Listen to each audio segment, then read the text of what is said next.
ನಿಮ್ಮೆಲ್ಲರಿಗೂ ಇವತ್ತಿನ ಈ ಪ್ರೋಗ್ರಾಮ್ಗೆ, ಈ ವರ್ಕ್ಶಾಪ್ಗೆ ಹೋಲ್ ಹಾರ್ಟೆಡ್ಲಿ ವೆಲ್ಕಮ್ ಮಾಡ್ತಾ ಇದ್ದೀವಿ. ಎಸ್, ಸೊ ಇವತ್ತು ಈ ವರ್ಕ್ಶಾಪ್ ಹೆಂಗೆ ಸ್ಟಾರ್ಟ್ ಆಯಿತು ಅನ್ನೋದು ಕೂಡ ಹೇಳ್ತೀನಿ. ಲಾಸ್ಟ್ ಮಂತ್ ಗಾಯತ್ರಿ ಮ್ಯಾಮ್ ಕಾಲ್ ಮಾಡಿದಾಗ, ಇಲ್ಲ ಮ್ಯಾಮ್ ನಾನು ಊರಲ್ಲಿ ಇರ್ತಾ ಇಲ್ಲ, ನೋಡ್ಕೊಂಡು ಹೇಳ್ತೀನಿ ಅಂತ ನಾನು ಸುಮ್ಮನಾಗ್ಬಿಟ್ಟಿದ್ದೆ. ಎಲ್ಲ ಊರೆಲ್ಲ ತಿರುಗಾಡೋದಾದ್ಮೇಲೆ ಲಾಸ್ಟ್ 10 days ಬ್ಯಾಕು ನಾನು ಹನುಮಾನ್ ಜೊತೆ ಇದೇ ಥರ ಕಮ್ಯುನಿಕೇಟ್ ಮಾಡ್ತಾ ಇದ್ದೆ. ಹನುಮಾನ್, ನೀವು ಇನ್ನೂ ನನ್ನ ಜೊತೆ ಕನೆಕ್ಟ್ ಇದ್ದೀರಾ ಅಥವಾ ಏನು ಮೆಸೇಜ್ ಕೊಡ್ತಾ ಇಲ್ವಲ್ಲ, ಏನು ಎಕ್ಸ್ಪೀರಿಯೆನ್ಸ್ ಕೊಡ್ತಾ ಇಲ್ವಲ್ಲ ನೀವು? ಬಿಕಾಸ್ ಲಾಸ್ಟ್ 1 year ಪ್ರತಿ ಕ್ಷಣ ನನಗೆ ಗೈಡ್ ಮಾಡ್ತಾ ನನ್ನ ಕೈಲಿ ಎಷ್ಟೋ ಒಳ್ಳೆ ಕೆಲಸಗಳನ್ನು ಮಾಡಿಸ್ತಾ ಇರೋದೇ ಹನುಮಾನ್. ನಾನು ರಾತ್ರಿ ಈ ಥರ ಮಾತಾಡಿ ನಾನು ಮಲ್ಕೊಂಡಿದ್ದೀನಿ ನೋಡಿ. ಅದೇ ನಾವು ಪೂಜಿಸೋಕ್ಕೂ ಹನುಮಾನ್ ಒಂದು ಫ್ರೆಂಡ್ ಅಂತ ಮಾತಾಡೋಕ್ಕೂ ಎಷ್ಟು ಡಿಫ್ರೆನ್ಸು ಅಂದರೆ, ಅವತ್ತು ಇದೇ ರೀತಿ ಈ ಥರ ಮಲ್ಕೊಂಡೆ ನಾನು. ನೆಕ್ಸ್ಟ್ ಡೇ ಆ್ಯಸ್ ಯೂಶ್ವಲ್ ಎಲ್ಲ ಕೆಲಸ ಆದಮೇಲೆ ಚೆನ್ನಾಗಿ ಟೀ ಕುಡಿದು ಹೆಂಗಿರ್ತೀವಿ, ಫುಲ್ ಫ್ರೆಶ್ ಅಲ್ಲ, ಕಣ್ಣು ತೂಗ್ತಾ ಇದೆ, ನನಗೆ ಕೂಡೋಕ್ಕಾಗ್ತಾಯಿಲ್ಲ. ಹಿಂಗೆ ಕಣ್ಣು ಮುಚ್ಕೊಂಡು ಕೂತ್ಕೊಂಡಿದ್ದೀನಿ, ಎಷ್ಟೋ ಡೀಪಾಗಿ ಹೋಗ್ಬಿಟ್ಟಿದ್ದೀನಿ, ಗೊತ್ತಿಲ್ಲ ಮಲಗಿದ್ದೀನೋ ಏನು ಮಾಡಿದ್ದೀನೋ. ಸಡನ್ನಾಗಿ ಯಾರೂ ಬಂದು ನನಗೆ ಭುಜದ ಮೇಲೆ 2 ಸಲ ಈ ಥರ ಹೊಡೆದಂಗೆ ಆಯಿತು. ಇವಾಗ ನಾವು ಮಲಗಿದ್ರೆ ಹೆಂಗೆ ಎಬ್ಬಿಸ್ತಾರಲ್ವ, ಆ ಟಚ್ ಆಗುತ್ತಲ್ವ ಫೀಲ್, ಸೇಮ್ ಫೀಲ್. ಕಣ್ಣು ತೆಗೆದು ನೋಡ್ತೀನಿ, ಯಾರೂ ಇಲ್ಲ. ನಾನು ಒಳಗಡೆಯಿಂದ ಅನ್ನಿಸ್ತಾ ಇದೆ ಹನುಮಾನ್ ಅಂತ. ಸೊ ಅದಾಗಿ ಸ್ವಲ್ಪತ್ತಿಗೆ ನಾನು ಮೇಡಮ್ಗೆ ಕಾಲ್ ಮಾಡಿ, ಇಲ್ಲ ಮ್ಯಾಮ್ ಈ ಥರ ಪ್ರೋಗ್ರಾಮ್ ಮಾಡೋಣ ಅಂದರೆ ಈ ಥರ ಈ ಪ್ರೋಗ್ರಾಮ್ ಡಿಸೈನ್ ಆಯಿತು. ಸೊ ಇಲ್ಲಿ ನಾನೇನೋ ಮಾಡ್ತಾಯಿದ್ದೀನಿ, ನಾನೇನೋ ಮಾತಾಡ್ತಾ ಇದ್ದೀನಿ ಅಲ್ಲ, I am just a medium. Okay, Hanuman, ನನ್ನ ವಾಯ್ಸ್ ನಂದಿರ್ಬೋದು, ನಾನು ಆಡೋ ಪ್ರತಿ ಮಾತು ಕೂಡ ಹನುಮಾನ್ ನಿಮ್ಮವರೆಗೂ ತಲುಪಿಸ್ತಾ ಇರೋದು. ಸೊ ನಾನು ಯಾರೂ ಅಲ್ಲ. ಸೊ ತುಂಬ ಜನ ನಾನು ಪ್ರೇಮ ಸರ್ ಹತ್ರ ಮಾತಾಡಿದ್ರೆ ಫಸ್ಟ್ ಇದ್ರ ಬಗ್ಗೆನೇ ಕ್ಲಾಸ್ ತೊಗೋಬೇಕು ನೀನು ಅಂತ ಹೇಳಿ ಕಳಿಸಿದ್ರು ನನಗೆ. ತುಂಬ ಜನ ನನಗೆ ಮೆಸೇಜ್ ಮಾಡ್ತಾಯಿದ್ದೀರಾ, ಹೇಳ್ತಿದ್ರ ನೀವು ಗುರುಗಳು ಅಂತ. ನಾನು ಯಾವ ಗುರು ಅಲ್ಲ. I am not a Guru, I am just a messenger. ನಮ್ಮೆಲ್ಲರಿಗೂ ಗುರು ಪತ್ರಿಜಿಯವರು. ಅವರು ಈ ಮಾರ್ಗವನ್ನು ಶುರು ಮಾಡಿ ನಮ್ಮೆಲ್ಲರಿಗೂ ಹೇಳ್ಕೊಟ್ರು. ನಮಗೆ ಇವಾಗ ಒಬ್ಬರಿಗೆ ಎಲ್ಲರಿಗೂ ಹೇಳ್ಕೊಡೋಕ್ಕಾಗಲ್ವಲ್ಲ. ಸೊ ಒಬ್ಬರಿಂದ ಹೇಳ್ತಾ ಹೋಗ್ತೀವಿ. ಅದಕ್ಕೆ ನಮಗೆ ಏನಂತ ಕರೀತಾರೆ, ಮಾಸ್ಟರ್ಸ್ ಅಂತ ಕರೀತಾರೆ. ಸೊ ನಾನು ಯಾವ ಗುರು ಅಲ್ಲ. ಸೊ ನೀವು ಗುರು ಹಂಗಿಂಗಂತ ಮೆಸೇಜ್ ಮಾಡಿದ್ರೆ ನಾನು ಫ್ರೆಂಡ್ಲಿ ಆಗಿರೋಕ್ಕಾಗಲ್ಲ, ನಿಮ್ಮ ಜೊತೆ ಫುಲ್ಲು ಸ್ಟ್ರಿಕ್ಟ್ ಆಗಿರಬೇಕಾಗುತ್ತೆ. ಓಕೆನಾ? ಹಾಂ. ಸೊ ಇನ್ಮೇಲೆ ಯಾರು ಗುರು ಅಂತ ಕರೆಯೋಂಗಿಲ್ಲ, ಐ ಆಮ್ ಯೋರ್ ಫ್ರೆಂಡ್. ಅವಾಗ ಇನ್ನೂ ನನಗೆ ಕ್ಲೋಸಾಗಿ ಫೀಲ್ ಆಗುತ್ತೆ. ಎಸ್ ಸರ್, ನೋ, ಜೋರಾಗಿ ಹೇಳ್ಬೇಕು. ಯಾ.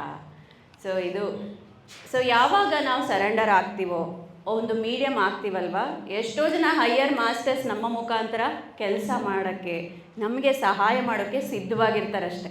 ನಾವು ನಂಬಬೇಕು. ಸೊ ನಾವೇನು ಮಾಡ್ತಾಯಿದ್ದೀವಿ, ಗುರು ಶಿಷ್ಯ ಅಂತ ಡಿಪೆಂಡೆನ್ಸಿ ಕ್ರಿಯೇಟ್ ಮಾಡ್ತಾಯಿದ್ದೀವಿ ಅಲ್ವಾ? ಸೊ ಪತ್ರಿಜಿಯವರು ನಮಗೆ ಅದನ್ನೇ ಹೇಳ್ಕೊಟ್ಟಿದ್ದಾರೆ. ಪತ್ರಿಜಿಯವರು ಅವರೇ ಹೇಳ್ತಾರೆ, ನಾನು ಗುರು ಅಲ್ಲ, ನಿಮ್ಮ ಶ್ವಾಸನೇ ನಿಮ್ಮ ಗುರು ಅಂತ. ಯಾರು ನಿಮ್ಮ ಗುರು? ಜೋರಾಗಿ ಹೇಳ್ಬೇಕು. ಅಂದರೆ ನಿಮ್ಮ ಬ್ರೆತ್ತೇ ನಿಮ್ಮ ಗುರು.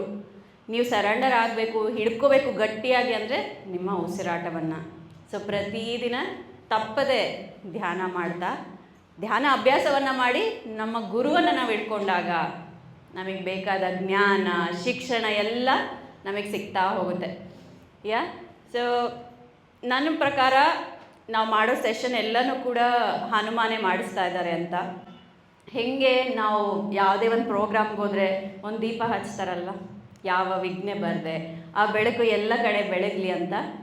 ಅದೇ ರೀತಿಯಾಗಿ ನಾವಿವತ್ತು ಹನುಮಾನನ್ನು ಇನ್ವೈಟ್ ಮಾಡೋಣ. ಪ್ರೋಗ್ರಾಮನ್ನು ಇಲ್ಲಿ 1 day ಈ ಪ್ರೋಗ್ರಾಮನ್ನು ಅರೇಂಜ್ ಮಾಡೋಕ್ಕೆ ಎಲ್ಲ ನಮಗೆ ಪ್ರತಿದಿನವೂ ಹೆಂಗೆ ಏನು ಅಂತ ಮಾಡಿ ನಮಗೆ ಅವಕಾಶ ಮಾಡಿಕೊಟ್ಟ ಗಾಯತ್ರಿ ಮೇಡಮ್ಗೆ, ವೀರಾಕ್ಷಿ ಮೇಡಮ್ಗೆ, ಹಾಗೆ ಈ ಓಂಕಾರೇಶ್ವರ ಮೆರ್ಕಬಾ ಪಿರಮಿಡ್ಗೂ ಕೂಡ ಜೋರಾದ ಚಪ್ಪಾಳೆ ಮೂಲಕ ನಾವು ಕೃತಜ್ಞತೆಗಳನ್ನು ಹೇಳ್ತೀವಿ ಅಲ್ವಾ?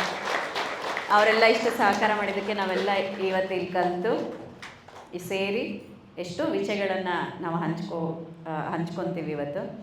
ಎಸ್. ಸೊ ನಮ್ಮ ಈ ಪ್ರೋಗ್ರಾಮ್ ರೂಲ್ಸ್ ಗೊತ್ತಲ್ಲ ಎಲ್ರಿಗೂ.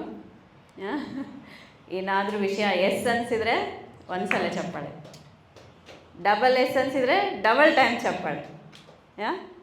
ಸೊ ರೆಡಿನಾ? ಎಸ್ ಹೆಂಗೆ ಹೇಳೋದು ಮತ್ತೆ? ಇದೇ ನಮ್ಮ ವರ್ಕ್ಶಾಪ್ ರೂಲ್. ಓಕೆ, ನೀವೆಷ್ಟು ಚಪ್ಪಾಳೆ ತಟ್ತಾ ಇದ್ದೀರಾ, ಎಸ್ ಅಂತ ಹೇಳ್ತಾ ಇದ್ದೀರಾ ಅಂದರೆ ನಿಮಗೆ ಅಷ್ಟು ಅರ್ಥ ಆಗ್ತಾ ಇದೆ, ನಿಮಗೆ ಅಷ್ಟು ಕನೆಕ್ಟ್ ಆಗ್ತಾ ಇದೆ ಅಂತ. ನನಗೆ ಇವತ್ತಿನ ಈ ಪಾಸ್ಟ್ ಲೈಫ್ ರಿಗ್ರೆಷನ್ ನನಗೆ ಫಸ್ಟು ಇದನ್ನು ತಿಳಿಸ್ಕೊಟ್ಟಿದೆ ನನಗೆ ಪ್ರೇಮ್ನಾಥ್ ಸರ್. ನನ್ನ ಲೈಫಲ್ಲಿ ಎಷ್ಟೋ ವಿಷಯಗಳನ್ನು ನನ್ನ ಹಿಂದಿನ ಜನ್ಮಕ್ಕೆ ಕನೆಕ್ಟ್ ಆಗಿ ಎಷ್ಟೋ ಕ್ಲಿಯರ್ ಮಾಡ್ಕೊಂಡಿದ್ದೀನಿ ನಾನು. 1, 2 ಅಂತಲ್ಲ, ಎಷ್ಟೋ ವಿಷಯಗಳನ್ನು ನನ್ನ ಲೈಫಲ್ಲಿ ಅತಿ ಹೆಚ್ಚು ಚೇಂಜಸ್ ತಂದಿದೆ. ನನಗೆ ಒಂದು ಲೈಫಲ್ಲಿ ಒಂದು ಕ್ಲಾರಿಟಿ ಬಂದಿದೆ. ನಮಗೆಲ್ಲ ಒಂದು ಕ್ವೆಶನ್ ಇರುತ್ತಲ್ಲ, ನನ್ನ ಲೈಫಲ್ಲಿ ಯಾಕೆ ಈ ಥರ ಆಗ್ತಾಯಿದೆ, ಯಾರಿಗೆಲ್ಲ ಅನ್ಸುತ್ತೆ? The rule, that is the rule, yes ಅನ್ಸುತ್ತಲ್ವ? ಅದೇ ನನ್ನ ಲೈಫಲ್ಲೇ ಯಾಕೆ ಈ ಥರ ಆಗುತ್ತೆ, ಅದಕ್ಕೆಲ್ಲ ಪ್ರಶ್ನೆ ಇವತ್ತಿನ ಪ್ರೋಗ್ರಾಮಲ್ಲಿ ನೀವೆಲ್ಲರೂ ಪಡ್ಕೊಳ್ಳಿ ಅಂತ ನಾನು ಹೋಲ್ ಹಾರ್ಟೆಡ್ಲಿ ನಾನು ಕೇಳ್ಕೊಳ್ತೀನಿ ಹನುಮಾನ್ಗೆ. ಎಸ್, ಸೊ ಏನಿದು ಪಾಸ್ಟ್ ಲೈಫ್ ರಿಗ್ರೆಷನ್ ಅಂದರೆ ಇದೊಂಥರ ಥೆರಪಿ ಥರ. ನಮಗೆ ಈ ಸ್ಪಿರಿಚುಯಾಲಿಟಿಲಿ ಎಷ್ಟೋ ಸಬ್ಜೆಕ್ಟ್ಸ್ ಇರುತ್ತೆ. ನಾವು ಇನ್ನರ್ ಚೈಲ್ಡ್ ಮಾಡಿದ್ವಲ್ವ, ಆಮೇಲೆ ಫೆಮಿನಿಟಿಯನ್ನು ಟಚ್ ಮಾಡಿದ್ವಿ. ಅದೇ ರೀತಿಯಾಗಿ ಇದು ಅತಿ ದೊಡ್ಡ ಭಾಗ ಅಂತಲೇ ಹೇಳ್ಬೋದು ಅನಿಸುತ್ತೆ ನನಗೆ ಸ್ಪಿರಿಚುಯಾಲಿಟಿಯಲ್ಲಿ ನಮ್ಮ ಈ ಲೈಫಲ್ಲಿ. ನಮಗೆ ಎಷ್ಟೋ ಸಾರಿ ನಾವು ಈ ಜನ್ಮ ತೊಗೊಂಡ್ಬಂದಿರ್ತೀವಿ ಭೂಮಿ ಮೇಲೆ. ಇದೇ ಫಸ್ಟ್ ಟೈಮ್ ಅಲ್ಲ. ಏನಂತ ಹೇಳ್ತಾರೆ, 200ರಿಂದ 300 ಜನ್ಮವನ್ನು ತೊಗೊಂಡಿರ್ತೀವಂತೆ ನಾವು. ಎಷ್ಟು? 200 to 300 ಬರ್ತ್ಸ್. ಸೊ ಇದು ಫಸ್ಟ್ ಟೈಮ್ ಅಲ್ಲ ನಾವು ಬಂದಿದ್ದು. ಇವತ್ತಿನ ಈ ಪ್ರೋಗ್ರಾಮಲ್ಲಿ ನಾವೇನು ಮಾಡ್ತೀವಿ, ನಮ್ಮ ಹಿಂದಿನ ಮೆಡಿಟೇಷನ್ಸಲ್ಲಿ ಹಿಂದಿನ ಜನ್ಮಕ್ಕೆ ಕನೆಕ್ಟ್ ಆಗಿ ಅಲ್ಲಿಂದ ಈ ಬರ್ತಲ್ಲಿ ಏನಾದರೂ ಇನ್ಫ್ಲುಯೆನ್ಸ್ ಇದೆನಾ, ನಮಗೆ ಈ ಬರ್ತಲ್ಲಿ ನಾವು ಏನು ಸಮಸ್ಯೆಯಿಂದ ಒದ್ದಾಡ್ತಾ ಇದ್ದೀವಲ್ವ, ಅದೇನಾದರೂ ಪ್ರೀವಿಯಸ್ ಬರ್ತಲ್ಲಿ ಕನೆಕ್ಟೆಡ್ ಇದೆನಾ ಅಂತ ಚೆಕ್ ಮಾಡಿಕೊಂಡು ಕ್ಲಿಯರ್ ಮಾಡ್ಕೊಳ್ಳೋ ಪ್ರಯತ್ನನೇ ಈ ವರ್ಕ್ಶಾಪ್. ಈ 40 minutes 1 hour ನಾವು ಇವತ್ತಿನ ಸಬ್ಜೆಕ್ಟ್ ಬಗ್ಗೆ ತಿಳ್ಕೊಂಡು 2 hours ಮೆಡಿಟೇಷನ್ ಇರುತ್ತೆ. ಅದಾದಮೇಲೆ ಲಂಚ್ ಬ್ರೇಕ್, ಅದಾದಮೇಲೆ ಇನ್ನೊಂದು ಅವರ್ ಮೆಡಿಟೇಷನ್. ಸೊ ಸೆಷನ್ಗಿಂತ meditation is very very important ಇವತ್ತು. ಓಕೆ, ಆಮೇಲೆ ಒಂದು ಸಣ್ಣ ಆ್ಯಕ್ಟಿವಿಟಿಯನ್ನು ನಾವು ಮಾಡೋಣ. ಆಮೇಲೆ experience sharing as usual. Okay, so ನಮ್ಮಲ್ಲೇ ನಮ್ಮ ಲೈಫನ್ನು ಹೀಲ್ ಮಾಡ್ಕೊಳ್ಳೋ ಶಕ್ತಿ ಇರುತ್ತೆ ಮೆಡಿಟೇಷನ್ ಮೂಲಕ. ಹೌದಲ್ಲ ಒಪ್ತಿರಲ್ಲ? ಅಷ್ಟೇ ಜನನ. ಉದಾಹರಣೆಗೆ ಇವಾಗ ನಮ್ಮ ಏನೋ ಒಂದು ಎಲ್ಲಿ ಮುರಿದಿರುತ್ತೆ, ಕೈಯಲ್ಲಿ ಏನೋ ಒಂದು ಬೆಂಡ್ ಆಗಿರುತ್ತೆ. ಡಾಕ್ಟ್ರ್ ಏನು ಮಾಡ್ತಾನೆ, ತೆಗೆದುಬಿಡ್ತಾನೆ ಕೈನ. ಇಲ್ಲ, ನಿನ್ನ ಕೈ ಮುರಿದಿದೆ, ತೊಗೊಂಡೋಗ್ಬಿಡು, ಕಟ್ ಮಾಡ್ತೀನಿ ಅಂತ. ಆಪ್ರೇಷನ್ ಮಾಡ್ತಾರಾ? ಕಟ್ ಹಾಕ್ತಾರೆ. ಅಂದರೆ ಕಟ್ಟಾಕಿ ಏನು ಮಾಡಲ್ಲ, ಅದಂಗೆ ಬಿಟ್ಬಿಡ್ತಾರಲ್ವ, ಅದರೊಳಗಡೆ ಕೂಡ್ಕೊಳ್ಳುತ್ತೆ ಅಂತ ಹೇಳ್ತಾರೆ. ಅಂದರೆ ನಮ್ಮ ಒಳಗಡೆ ಹೀಲಿಂಗ್ ಪವರ್ ಇದೆ, ಆದರೆ ನಾವು ನಂಬಲ್ಲ. ಏನು ಅಂದರೆ ಒಬ್ಬ ಭಿಕ್ಷುಕ ಇರ್ತಾನಂತೆ. ಅವನು ಸುಮಾರು ಒಂದು 20 ವರ್ಷದಿಂದ ಒಂದು ಕಡೆ ಕೂತ್ಕೊಂಡು ಭಿಕ್ಷೆ ಬೇಡ್ತಾ ಇರ್ತಾನಂತೆ. ಎಷ್ಟು ಬರುತ್ತೋ ಅದರಿಂದನೇ ಅವನು ಊಟ ಮಾಡ್ತಾ ಇರ್ತಾನೆ 3 ಹೊತ್ತು. ಭಿಕ್ಷೆ ಸಿಗಲಿಲ್ಲ ಅಂದರೆ ಅವತ್ತು ಊಟ ಇಲ್ಲ ಅವನಿಗೆ. ಒಬ್ಬನು ದಿನ ಭಿಕ್ಷಕನನ್ನು ನೋಡ್ತಾ ಇರ್ತಾನಂತೆ. ನೋಡಿ ಒಂದು ದಿವಸ ತಡಿಲಾರ್ದೆ ಬಂದು ಹೇಳ್ತಾನಂತೆ, ನೀನು ಒಂದು ಪೆಟ್ಟಿಗೆ ಮೇಲೆ ಕುಂತಿದೆಯಲ್ಲ, ಅದರಲ್ಲಿ ಏನಿದೆ ಅಂತ ನೋಡಿದ್ಯಾ? 20 ವರ್ಷದಿಂದ ಆ ಪೆಟ್ಟಿಗೆ ಮೇಲೆ ಕುಂತಿದ್ಯಾ, ಅದರಲ್ಲಿ ಏನಿರುತ್ತೆ? ಕಸ ಯಾರೋ ಬಿಸಾಕಿದ್ದೇನಿಲ್ಲ ಅಂತ ಹೇಳ್ತಾನೆ. ಓಪನ್ ಮಾಡಲ್ವಂತೆ. ನೆಕ್ಸ್ಟ್ ಡೇ ಮತ್ತೆ ಬರ್ತಾನಂತ. ಇಲ್ಲ, ನೀನು ಓಪನ್ ಮಾಡಿ ನೋಡು ಅಂತ ಬೈಕೊಂತ ಓಪನ್ ಮಾಡ್ತಾನಂತೆ. ಏನಪ್ಪ ಬಿಡಲ್ವಲ್ಲ ಅಂತ ನಗದು ನೋಡಿದ್ರೆ ಅದರಲ್ಲಿ ಒಂದು ಟ್ರೆಜರ್ ಇರ್ತಂತೆ. ಎಷ್ಟೋ ವಜ್ರ, ಬಂಗಾರ, ವೈಡೂರ್ಯ. ನೋಡಿ, ಅದ್ರ ಮೇಲೇ ಕೂತ್ಕೊಂಡು ಅವನಿಗೆ ಗೊತ್ತಿಲ್ಲ. ಅದೇ ರೀತಿಯಾಗಿ ನಮ್ಮಲ್ಲೇ ಆ ಶಕ್ತಿ ಇದೆ, ಆದರೆ ನಾವೇನು ಮಾಡ್ತೀವಿ, ಹೊರಗಡೆ ಹುಡುಕ್ತಾ ಹೋಗ್ತೀವಿ ಅಲ್ಲ. ಓ, ನನ್ನ ಹಸ್ಬೆಂಡ್ ಚೆನ್ನಾಗಾದರೆ ನನ್ನ ಲೈಫ್ ಸೂಪರಾಗುತ್ತೆ, ನನ್ನ ಹೆಲ್ತ್ ಚೆನ್ನಾಗಾದರೆ ನನ್ನ ಲೈಫ್ ಸೂಪರಾಗುತ್ತೆ. ಓ, ಯಾರು ದೇವ್ರ ಹತ್ರ ಹೋಗಿ ಹರಕೆ ಹೊಡೋಣ ನನ್ನ ಹೆಲ್ತ್ ಚೆನ್ನಾಗಾಗಕ್ಕೆ. ಓಕೆ, ನನ್ನ ಅತ್ತೆ ಜೊತೆ ತುಂಬ ಕಾಟ, ಉಪವಾಸ ಮಾಡೋಣ. ಅಂದರೆ ನಾವು ಹೊರಗಡೆ ಹುಡುಕ್ತಾ ಇದ್ದೀವಿ. ನಿಮಗೆ ಇಷ್ಟು ವರ್ಷದಿಂದ ಯಾರ್ಯಾರು ಹೊರಗಡೆ ಹುಡುಕ್ತಾ ಇದ್ದೀರಾ ಹೇಳಿ, ಹಾನೆಸ್ಟ್ ಆಗಿ. ಪರ್ಮನೆಂಟ್ ಸೊಲ್ಯೂಷನ್ ಸಿಕ್ಕಿದೆನಾ? ಸಿಕ್ಕಿದೆ ನೋಡಿ. ಸ್ಟಿಲ್ ನಾವು ಹೊರಗಡೆನೇ ಹುಡುಕ್ತೀವಿ. ಯಾಕೆ? ನಮ್ಮ ಒಳಗಡೆ ನಾವು ಪ್ರಯಾಣ ಬೆಳೆಸಿ ನಾವು ಹುಡುಕಬಾರ್ದು. ಅದೇ ಪ್ರಯತ್ನ ಇವತ್ತಿನ ಸೆಷನ್. ಫಾರ್ ಶ್ಯೂರ್ ಇವತ್ತಿನ ಸೆಷನ್ ಆದಮೇಲೆ ತುಂಬ ಜನಕ್ಕೆ ಆ ಪಾತ್ ಓಪನ್ ಆಗುತ್ತೆ ಅಂತ ನನಗೆ ಅನಿಸ್ತಾ ಇದೆ. ಬಟ್ ನಂಬಬೇಕು, ಟ್ರಸ್ಟ್ ಅಲ್ವಾ, ನಂಬಿಕೆನೇ ಬುನಾದಿ. ನೀವು ನಂಬಿಕೆ ಇಲ್ಲ ಏನಾಗುತ್ತೆ ನೋಡೋಣ ಅಂದರೆ ನಾನು ರಿಸಲ್ಟ್ ಐ ಡೋಂಟ್ ನೋ.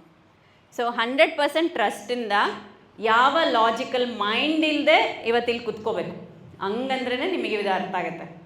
ಯಾರ್ಯಾರು ಲಾಜಿಕಲಿ ಥಿಂಕ್ ಮಾಡಲಾಗದೆ ಫುಲ್ ಸರೆಂಡರ್ನೆಸ್ಸಿಂದ ಟ್ರಸ್ಟಿಂದ ಮಾಡ್ತೀರಾ, ದಟ್ಸ್ ವಾಟ್. ಸೊ ಹೋಗ್ಬೇಕಾದ್ರೆ ಸಿಂಹ ರೆಕಾರ್ಡ್ ಮಾಡ್ತಾನೆ ಎಕ್ಸ್ಪೀರಿಯನ್ಸ್ನ, ನಾನು ನಾನು ನಾನು ಅಂತ ಹೇಳಬೇಕು. ಅದು ಯಾವಾಗುತ್ತೆ, ನಾವು ಸರೆಂಡರ್ ಆಗಿ ಹನುಮಾನ್ಗೆ ಸರೆಂಡರ್ ಆಗಿ ಟ್ರಸ್ಟ್ ಮಾಡಿದಾಗೆ ಇದು ಶುರುವಾಗುತ್ತೆ. ಯಾಕೆ ಪಾಸ್ಟ್ ಲೈಫ್ ರಿಗ್ರೆಷನ್, ಏನಿದು ಪಾಸ್ಟ್ ಲೈಫ್ ಅಂತಂದರೆ, ನಾವು ಎಷ್ಟೋ ಜನ್ಮಗಳನ್ನು ತೊಗೊಂಡಿದ್ದೀವಿ ಅಲ್ವಾ, ಹೇಳಿದ್ವಲ್ಲ 300-400 ಬರ್ತ್ಸನ್ನು ತೊಗೊಂಡಿರ್ತೀವಿ. ತೊಗೊಂಡಾಗ ಏನಾಗುತ್ತೆ, ನಮಗೆ ಗೊತ್ತಿಲ್ಲದೆ ಎಷ್ಟೋ ಕೆಲಸಗಳನ್ನು ಮಾಡ್ತೀವಿ. ಒಳ್ಳೆ ಕೆಲಸಗಳನ್ನು ಮಾಡ್ತೀವಿ, ಸರಿಯಲ್ಲದ ಕೆಲಸಗಳನ್ನು ಮಾಡ್ತೀವಲ್ವ.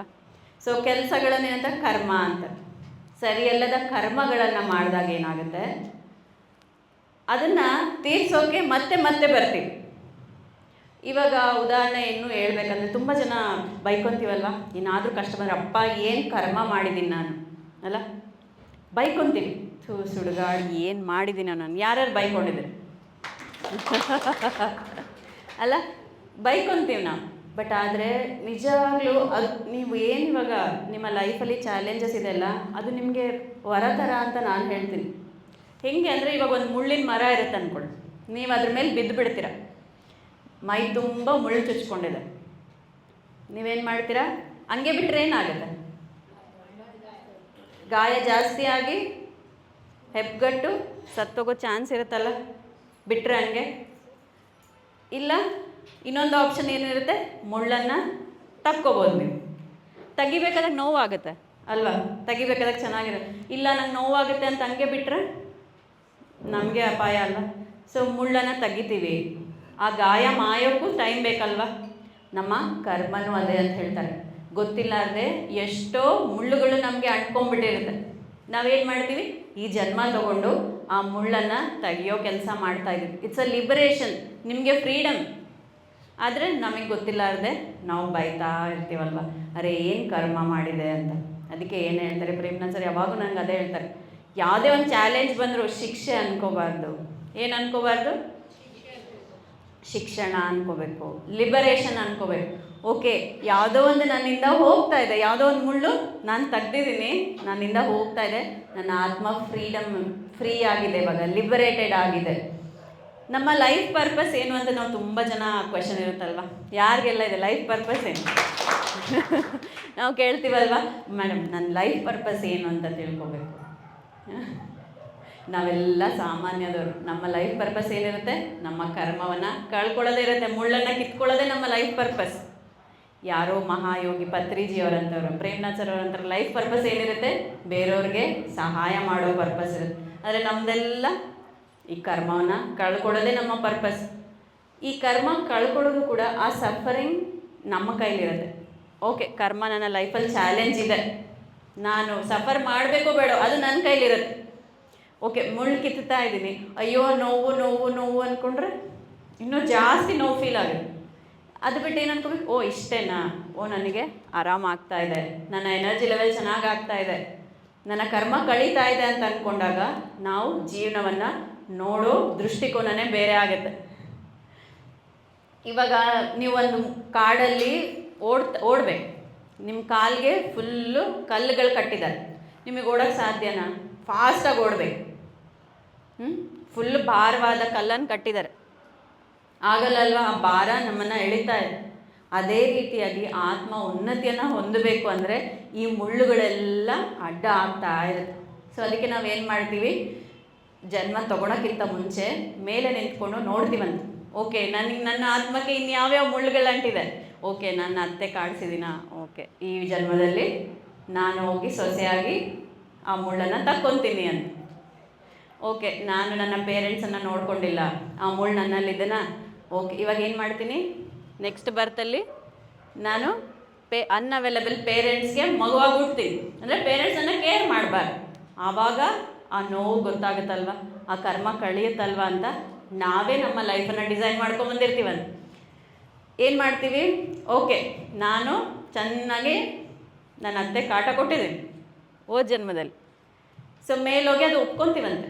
ಅಷ್ಟು ಪ್ಯೂರಾಗಿರ್ತೀವಿ. ಇಲ್ಲಿ ನಾವು ಜಗಳ ಮಾಡ್ತೀವಿ, ಇಲ್ಲ ನಾನು ಕರೆಕ್ಟ್, ನಾವು ಅತ್ತೆನೇ ಸರಿ ಇರಲಿಲ್ಲ ಅಂತೇಳಿ ಜಗಳ ಮಾಡ್ತೀವಲ್ಲ, ಅಲ್ಲಿ ಜನ್ಮ ತೊಗೊಳಕ್ಕಿಂತ ಮುಂಚೆ ನಾವೆಲ್ಲವನ್ನು ಸತ್ಯವನ್ನು ಒಪ್ಕೊಳ್ಳೋ ಸ್ಥಿತಿಯಲ್ಲಿ ಇರ್ತೀವಲ್ಲ. ಅವಾಗ ಏನು ಮಾಡ್ತೀವಿ, ಚೂಸ್ ಮಾಡ್ತೀವಿ. ಓಕೆ, ಯಾರನ್ನು ಅತ್ತೆಯಾಗಿ ನಾನು ಚೂಸ್ ಮಾಡಿದ್ರೆ ಇವಾಗ ನನ್ನ ಲೈಫಲ್ಲಿ ಈ ಕರ್ಮವನ್ನು ನಾನು ಕಳ್ಕೊಬೋದು ಅಂತ. ಇವಾಗ ನಾನು ಮೆಡಿಕಲ್ ಓದಬೇಕು, ನಾನು ಡಾಕ್ಟ್ರ್ ಆಗಬೇಕು, ಯಾವ ಕಾಲೇಜಿಗೆ ಹೋಗ್ತೀನಿ? ಇಂಜಿನಿಯರಿಂಗ್ ಕಾಲೇಜಿಗೆ ಹೋಗ್ತೀನ?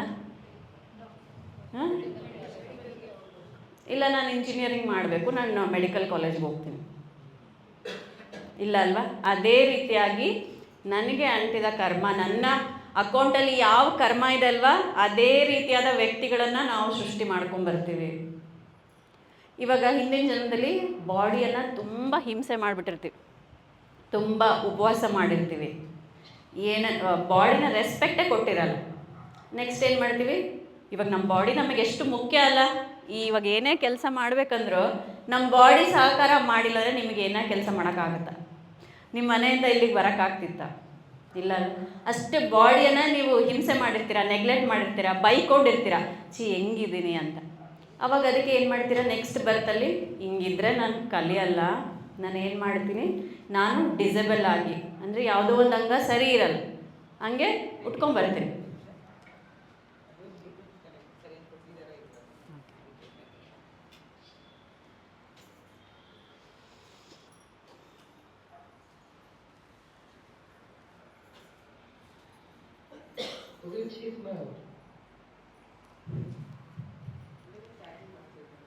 ಸೊ ನಮ್ಮ ಈ ಲೈಫನ್ನು ಯಾರು ಡಿಸೈನ್ ಮಾಡಿರ್ತಾರೆ? ಜೋರಾಗಿ ಹೇಳ್ಬೇಕು ಅಲ್ವಾ? ಸೊ ನಮ್ಮ ಲೈಫಲ್ಲಿ ಏನೇ ಒಳ್ಳೇದಾಗ್ತಾ ಇದೆ, ಏನೇ ಕೆಟ್ಟದಾಗ್ತಾ ಇದೆ ಅಂದರೆ ಅದೆಲ್ಲದಕ್ಕೂ ಕಾರಣ ನಾವೇ, ನಾವು ಮಾಡಿರೋ ಸರಿಯಲ್ಲದ ಕರ್ಮದ ಫಲ. ಇವಾಗ ತುಂಬ ಜನಕ್ಕೆ ಫೈನಾನ್ಷಿಯಲ್ ಇಶ್ಯೂಸ್ ಇರುತ್ತೆ ಈ ಲೈಫಲ್ಲಿ. ಅದ್ರ ಮೂಲ ಎಲ್ಲಿರುತ್ತೆ? ಹಿಂದೆ ಇರುತ್ತೆ. ನೀವೇ ಡಿಸೈಡ್ ಮಾಡ್ಕೊಂಬಂದಿರ್ತೀರ. ಹಿಂದಿನ ಜನ್ಮದಲ್ಲಿ ಯಾರಿಗೂ ತುಂಬ ಮೋಸ ಮಾಡಿಬಿಟ್ಟಿರ್ತೀರ ದುಡ್ಡಲ್ಲಿ, ಅಥವಾ ದುಡ್ಡು ಅಂದರೆ ತುಂಬ ವಿರಕ್ತಿ ಬಂದುಬಿಟ್ಟಿರುತ್ತೆ, ಏನೋ ಆಗ್ಬಿಟ್ಟಿರುತ್ತೆ. ಆ ಒಂದು ಇನ್ಸಿಡೆಂಟಿಂದ ನೀವೇನು ಡಿಸೈಡ್ ಮಾಡ್ತೀರಾ, ಓಕೆ ಈ ಜನ್ಮದಲ್ಲಿ ನನಗೆ ಫಿನಾನ್ಷಿಯಲ್ ಪ್ರಾಬ್ಲಮ್ ಇರಲಿ. ಆದರೆ ಇಲ್ಲಿ ಬಂದು ಏನು ಮಾಡ್ತೀರಾ, ಕಂಪ್ಲೇಂಟ್ ಮಾಡ್ತೀವಿ, ನನ್ನ ಬಾಸ್ ಸರಿ ಇಲ್ಲ, ನನಗೆ ಸರಿಯಾದ ಜಾಬ್ ಸಿಗ್ತಾ ಇಲ್ಲ, ನನ್ನ ಟ್ಯಾಲೆಂಟ್ಗೆ ನನಗೆ ಕೆಲಸ ಸಿಗ್ತಾ ಇಲ್ಲ, ನನಗೆಲ್ಲರೂ ಮೋಸ ಮಾಡೋರೆ ಅಂತ. ನಾವು ಬರೀ ಈಗಿನ ನೋಡ್ತಾ ಇದ್ದೀವಿ. ಕ್ಲಿಯರ್ ಮಾಡ್ಕೋಬೇಕಂದ್ರೆ ಅದರದ್ದು ಮೂಲ ಹುಡುಕ್ಬೇಕಲ್ವ. ಸೊ ಮತ್ತು ಯಾವ ಥರ ಇಶ್ಯೂಸ್ ಇರುತ್ತೆ? ಜಾಬ್ ಇಶ್ಯೂಸು, ರಿಲೇಷನ್ಶಿಪ್ ಇಶ್ಯೂಸು, ಅತ್ತೆ ಸೊಸೆ ಇಶ್ಯೂಸು, ಹೆಲ್ತ್ ಇಶ್ಯೂಸು, ಮತ್ತು ಪೇರೆಂಟ್ಸ್ ಇಶ್ಯೂಸು. ಪ್ರೇಮ್ನಾಥ್ ಸರ್ ನಿನ್ನೆ ಒಂದು ಎಷ್ಟು ಬ್ಯೂಟಿಫುಲ್ ಎಕ್ಸ್ಪೀರಿಯನ್ಸ್ ಹೇಳಿದ್ರು ನನಗೆ. ಒಬ್ಬರು ಎಲ್ಲೋ ಬಾಂಬೆಗೆ ಹೋಗಿದ್ರಂತೆ ಅವರು. ಒಬ್ಬ ಲೇಡಿ ಬಂದು ಫುಲ್ಲು ಅಳುವಂತೆ. ಯಾರ ಹತ್ರ ಹೇಳ್ಕೊಳಂಗಿಲ್ಲ. ಯಾಕೆ ಅಂದರೆ ಮಗಳು ಟಾರ್ಚರ್ ಕೊಡ್ತಾಳೆ. ಅರೆ ಸೊಸೆ ಟಾರ್ಚರ್ ಕೊಡೋದು ಕೇಳಿದ್ವಿ, ಮಗಳು ಟಾರ್ಚರ್ ಕೊಡ್ತಾಳ, ಫುಲ್ಲು ಜೀವ ತಿಂತಾ ಇದ್ದಾಳೆ, ಏನು ಮಾಡಿದ್ರು ನೆಮ್ಮದಿಯಿಂದ ಇರೋಕ್ಕೆ ಬಿಡ್ತಾ ಇಲ್ಲ. ಯಾಕೆ ಸರ್ ಗೈಡ್ ಮಾಡಿದಾಗ ಗೊತ್ತಾಯ್ತಂತೆ, ಅವರ ಮಗಳು ಏನು ಈ ಬರ್ತಲ್ಲಿದ್ದಾಳಲ್ವ, ಪ್ರೀವಿಯಸ್ ಬರ್ತಲ್ಲಿ ಅವರ ಸೊಸೆ ಆಗಿದ್ಲು, ಇವ್ರ ಅತ್ತೆ ಆಗಿ ಅವಳಿಗೆ ಚೆನ್ನಾಗಿ ಕಾಡಿಸ್ಬಿಟ್ಟಿದ್ದಾರೆ. ಮೇಲೆ ಜನ್ಮ ತೊಗೋಬೇಕಾದಾಗ ಏನು ಡಿಸೈಡ್ ಮಾಡಿದ್ದಾರೆ, ಸೊಸೆ ಆದರೆ ಮತ್ತೆ ಕಾಡಿಸ್ತೀಯ ನನಗೆ, ನಿನ್ನ ಮಗಳಾಗಿ ಬರ್ತೀನಿ ನಾನು. ಮಗಳಿಗೆ ಏನು ಅನ್ನೋಕ್ಕಾಗಲ್ವಲ್ಲ, ಮನೆಯಿಂದ ಓಡ್ಸೋಕ್ಕಾಗತ್ತಾ? ನೋಡಿ ಹೆಂಗಿರುತ್ತೆ ಡಿಸೈನ್. ನಾವು ಜ್ಞಾನದ ಕಣ್ಣಿಂದ ನೋಡಬೇಕು. ನಾವು ಬರೀ ಫಿಸಿಕಲ್ ಐಸಲ್ಲಿ ನೋಡ್ತೀವಿ.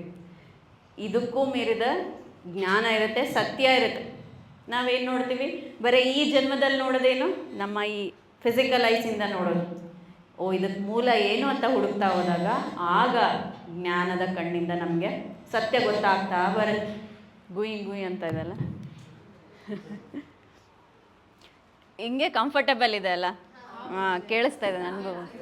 ಹಾಂ ಕೈ ಇಟ್ಕೊಂಡು ಸೊ ಏನಂತ ಹೇಳ್ತಾರೆ, ಈ ಕರ್ಮ ಹೆಂಗೆ ನಾವು ಕ್ಲಿಯರ್ ಮಾಡ್ಕೊಳಕ್ಕೆ ಬರ್ತೀವಿ, ಹೆಂಗೆ ಡಿವೈಡ್ ಆಗುತ್ತೆ ಅಂತ 3 ಥರ ಇರುತ್ತಂತ. ಇವಾಗ ನಾವು ಅನ್ಕೊತೀವಲ್ಲ, ಒಬ್ರು ಯಾರೋ ತುಂಬ ಎಲ್ರಿಗೂ ನೋಯಿಸ್ತಾ ಇರ್ತಾರೆ, ಚೆನ್ನಾಗಿರ್ತಾರೆ. ಯಾರ್ಯಾರು ನೋಡಿದ್ದೀರಾ ಆ ಥರ? ನಾವು ಅನ್ಕೊತೀವಲ್ಲ, ಅವ್ನು ಎಷ್ಟು ಎಲ್ರಿಗೂ ತೊಂದರೆ ಕೊಟ್ಟರು ಎಷ್ಟು ಚೆನ್ನಾಗಿದ್ದಾನೆ, ನಾನು ಯಾಕೆ ಹಿಂಗೆ, ನಾನು ಎಷ್ಟು ಒಳ್ಳೆಯವಳು. ಸೊ 3 ಥರದ ಕರ್ಮ ಕ್ಲಿಯರೆನ್ಸನ್ನು ನಾವು ತೊಗೊಂಬರ್ತೀವಂತ. ನಾವು ಏನೇ ಒಂದು ಸರಿಯಲ್ಲದ ಕೆಲಸ ಮಾಡಿದ್ರೂ ಕೂಡ ಫಸ್ಟ್ ಏನು ಚಿಕ್ಕದು ಮಾಡ್ತಾ ಇರ್ತೀವಲ್ಲ, ಯಾರಿಗೋ ಹಂಗ್ಸೋದು, ಅರೆ ನೀನು ಅಂಥ ಬಟ್ಟೆ ಹಾಕ್ಕೊಂಡಿದ್ಯಾ ಅನ್ನೋದು, ಅವ್ರಿಗೆ ನೋವನ್ನು ಉಂಟು ಮಾಡ್ತಾ ಇರ್ತೀವಲ್ವ, ಅದೆಲ್ಲನೂ ಕೂಡ ಕರ್ಮ ಬುಕ್ಕಲ್ಲೇ ಆ್ಯಡ್ ಆಗ್ತಾ ಇರುತ್ತಂತೆ. ಉದಾಹರಣೆಗೆ ಹೇಳ್ಬೇಕಂದ್ರೆ ನಮ್ಮ ತಲೆ ಮೇಲೆ 2 ಬಾಕ್ಸ್ ಇರ್ತಾವಂತೆ ಯಾವಾಗಲೂ. ಏನು? ಎಲ್ಲರೂ ಸೈಲೆಂಟಲ್ಲಿ ಇಟ್ಕೊಳ್ಳಿ. ಸೈಲೆಂಟಲ್ಲಿ ಇಟ್ಕೊಂಡಿದ್ರೆ ಇನ್ನೊಂದ್ಸಲ ಚೆಕ್ ಮಾಡ್ತೀರಾ ಪ್ಲೀಸ್? ನಿಮ್ಮ ಫೋನನ್ನು ಚೆಕ್ ಮಾಡಿ.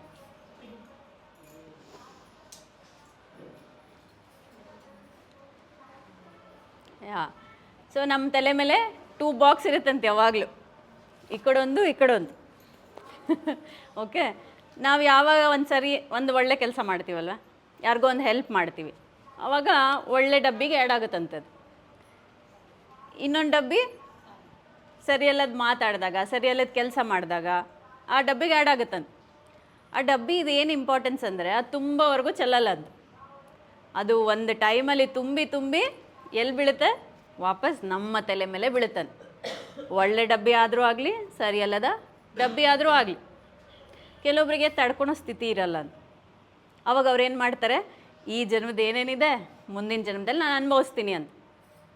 ಜಸ್ಟ್ ಇಮ್ಯಾಜಿನ್ ಮಾಡಿ, ನಿಮಗೆ ಬಂದಿರೋ ಸಮಸ್ಯೆ ಇವಾಗ, ಅದಕ್ಕೆ ಕಾರಣನೇ ನಿಮಗೆ ಗೊತ್ತಿಲ್ಲ ಅಂದಾಗ ಅದನ್ನ ಹೆಂಗೆ ಡೀಲ್ ಮಾಡೋಕ್ಕೆ ಸಾಧ್ಯ ಅಲ್ವಾ? ನೀವು ಅನ್ಕೋಬೋದು ಅವ್ರು ಚೆನ್ನಾಗಿದ್ದಾರೆ ಅಂತ, ಅವರ ಲೆಕ್ಕ ಎಲ್ಲನೂ ಬರ್ತಾ ಇರುತ್ತೆ. ಅದೇ ರೀತಿಯಾಗಿ ಒಳ್ಳೆ ಕರ್ಮನೂ ಕೂಡ, ನೀವು ಯಾವಾಗ ಒಳ್ಳೆ ಕರ್ಮಗಳನ್ನು ಮಾಡ್ತಿರಲ್ಲ, ಅದು ವಾಪಸ್ ನಿಮ್ಮ ಮೇಲೇ ಬೀಳುತ್ತೆ. ನೀವು ಅನ್ಕೋಬೋದಲ್ಲ, ಅಯ್ಯೋ ವಾವ್, ಏನೋ ಲಕ್ಕಿತ್ತೇನೋ, ಈ ಕೆಲಸ ಆಗ್ಬಿಡ್ತು ಅಲ್ಲ, ಏನೋ ನನಗಿದು ಒಳ್ಳೆ ಜಾಬ್ ಸಿಕ್ಬಿಡ್ತು, ನನಗೆ ಒಳ್ಳೆ ಫ್ರೆಂಡ್ಸ್ ಸಿಕ್ಕರು, ಇದೆಲ್ಲನೂ ಕೂಡ ನೀವು ಮಾಡಿರೋ ಒಳ್ಳೆ ಕರ್ಮನೇ. ನಾವೇನು ಅನ್ಕೊತೀವಿ, ಬರೇ ನಾನು ಕೆಟ್ಟ ಕರ್ಮ ಮಾಡಿದ್ದಷ್ಟೇ ನಾನು ಅನುಭವಿಸ್ತಾ ಇದ್ದೀನ? ನೋ, ನಮ್ಮ ಲೈಫಲ್ಲಿ ಬ್ಲೆಸ್ಸಿಂಗ್ಸು ಇರುತ್ತೆ. ಸೊ ಯಾರಾದರೂ ಇದ್ದೀರಾ, ನನ್ನ ಲೈಫಲ್ಲಿ ಬ್ಲೆಸ್ಸಿಂಗ್ ಇಲ್ಲ ಇಲ್ವಾ? ನಾವು ಬದುಕಿರೋದೇ ಬ್ಲೆಸ್ಸಿಂಗ್. ಹೆಸರು ಅಲ್ಲಿಂದ ಮನೆಯಿಂದ ನಡ್ಕೊಂಬಂದಿದ್ದಲ್ವ, ಅದು ಕೂಡ ಒಂದು ಬ್ಲೆಸ್ಸಿಂಗ್ ಅಲ್ವಾ? ಎಷ್ಟು ಜನಕ್ಕೆ ನಡೆಯೋ ಆ ಸ್ವಾತಂತ್ರ್ಯ ಇರುತ್ತೆ, ಎಷ್ಟು ಜನಕ್ಕೆ ಹೊರಗೆ ಹೋಗ್ತೀನಿ ಅಂದರೆ ಕಳಿಸೋ ಪರ್ಮಿಷನ್ ಸಿಗುತ್ತೆ. ನಿಮಗೆ ಸಿಕ್ಕಿದೆ ಅಂದರೆ ದಟ್ ಈಸ್ ಯುವರ್ ಬ್ಲೆಸ್ಸಿಂಗ್. ಹಾಂ, ಎಷ್ಟು ಜನಕ್ಕೆ ಆ ಕಲರ್ ಇರೋದಿಲ್ಲ, ನಾನು ಕರ್ರಗಿದ್ದೀನಿ ಅಂತ ಬೇಕಂತ. ಏನು ಅಂದರೆ, ನಾವು ಬರೀ ಪ್ರಾಬ್ಲಮನ್ನು ಫೋಕಸ್ ಮಾಡ್ತಾ ನಮ್ಮಲ್ಲಿರೋ ಬ್ಲೆಸ್ಸಿಂಗ್ಸನ್ನೇ ನಾವು ನೋಡ್ತಾ ಇಲ್ಲ. ಅದೇ ನಮಗೆ ಪ್ರಾಬ್ಲಮ್ ನಮ್ಮ ಲೈಫಲ್ಲಿ, ಅದೇ ನಮ್ಮ ನೆಗೆಟಿವ್ ಥಿಂಕ್ಗೆ ಅದೇ ಕಾರಣ. ಸೊ ಒಂದು ನಮ್ಮ ಕರ್ಮ ಬುಕ್ಸಲ್ಲೇ ಆ್ಯಡ್ ಆಗ್ತಾ ಬರುತ್ತೆ ನಾವೇನು ಮಾಡಿ.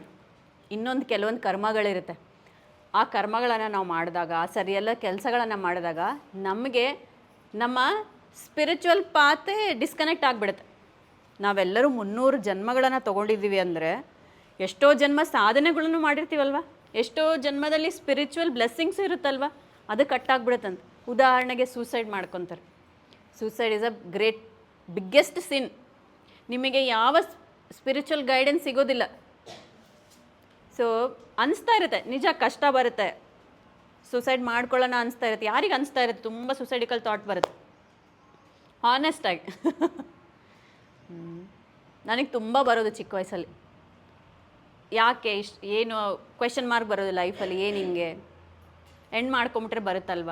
ಯಾಕೆ ಅಂತಂದರೆ, ಒನ್ ಲೈಫ್ ಟೈಮ್ ನಾನು ಮೆಡಿಟೇಷನ್ ಮಾಡಬೇಕಾದ್ರೆ ನಾನು ನೋಡಿದಾಗ ಗೊತ್ತಾಗಿದ್ದು, ಆ ಬರ್ತಲ್ಲಿ ನಾನೊಂದು ಹುಡುಗ ಆಗಿದ್ದೀನಿ, ಮಿಡ್ ಏಜ್. ನನ್ನ ಹೆಂಡತಿ ಮಕ್ಕಳೆಲ್ಲನೂ ಕೂಡ ಆಕ್ಸಿಡೆಂಟಲ್ಲಿ ಸತ್ತೋಗ್ಬಿಟ್ಟಿದ್ದಾರೆ. ಫುಲ್ಲು ದೊಡ್ಡ ಮನೆ, ಚೆನ್ನಾಗಿ ಆಸ್ತಿದೆ, ಫುಲ್ ಆ loneliness. White and white dress ಹಾಕ್ಕೊಂಡಿದ್ದೀನಿ, ಮೇಲೆ ಹತ್ತಿ 4th ಫ್ಲೋರಿಂದ ಕೆಳಗಡೆ ಬಿದ್ದಿದ್ದೀನಿ. ನನಗೆ ಅದು ಫುಲ್ ಕ್ಲಿಯರಾಗಿ ಆ ವಿಷನ್ ಕಾಣ್ತಾ ಇದೆ. ನನ್ನ ತಲೆ ಕೆಳಗೆ ಹೊಡೆದಿದ್ದು, ಜೀವ ಹೊರಗಡೆ ಬಂದಿದ್ದು.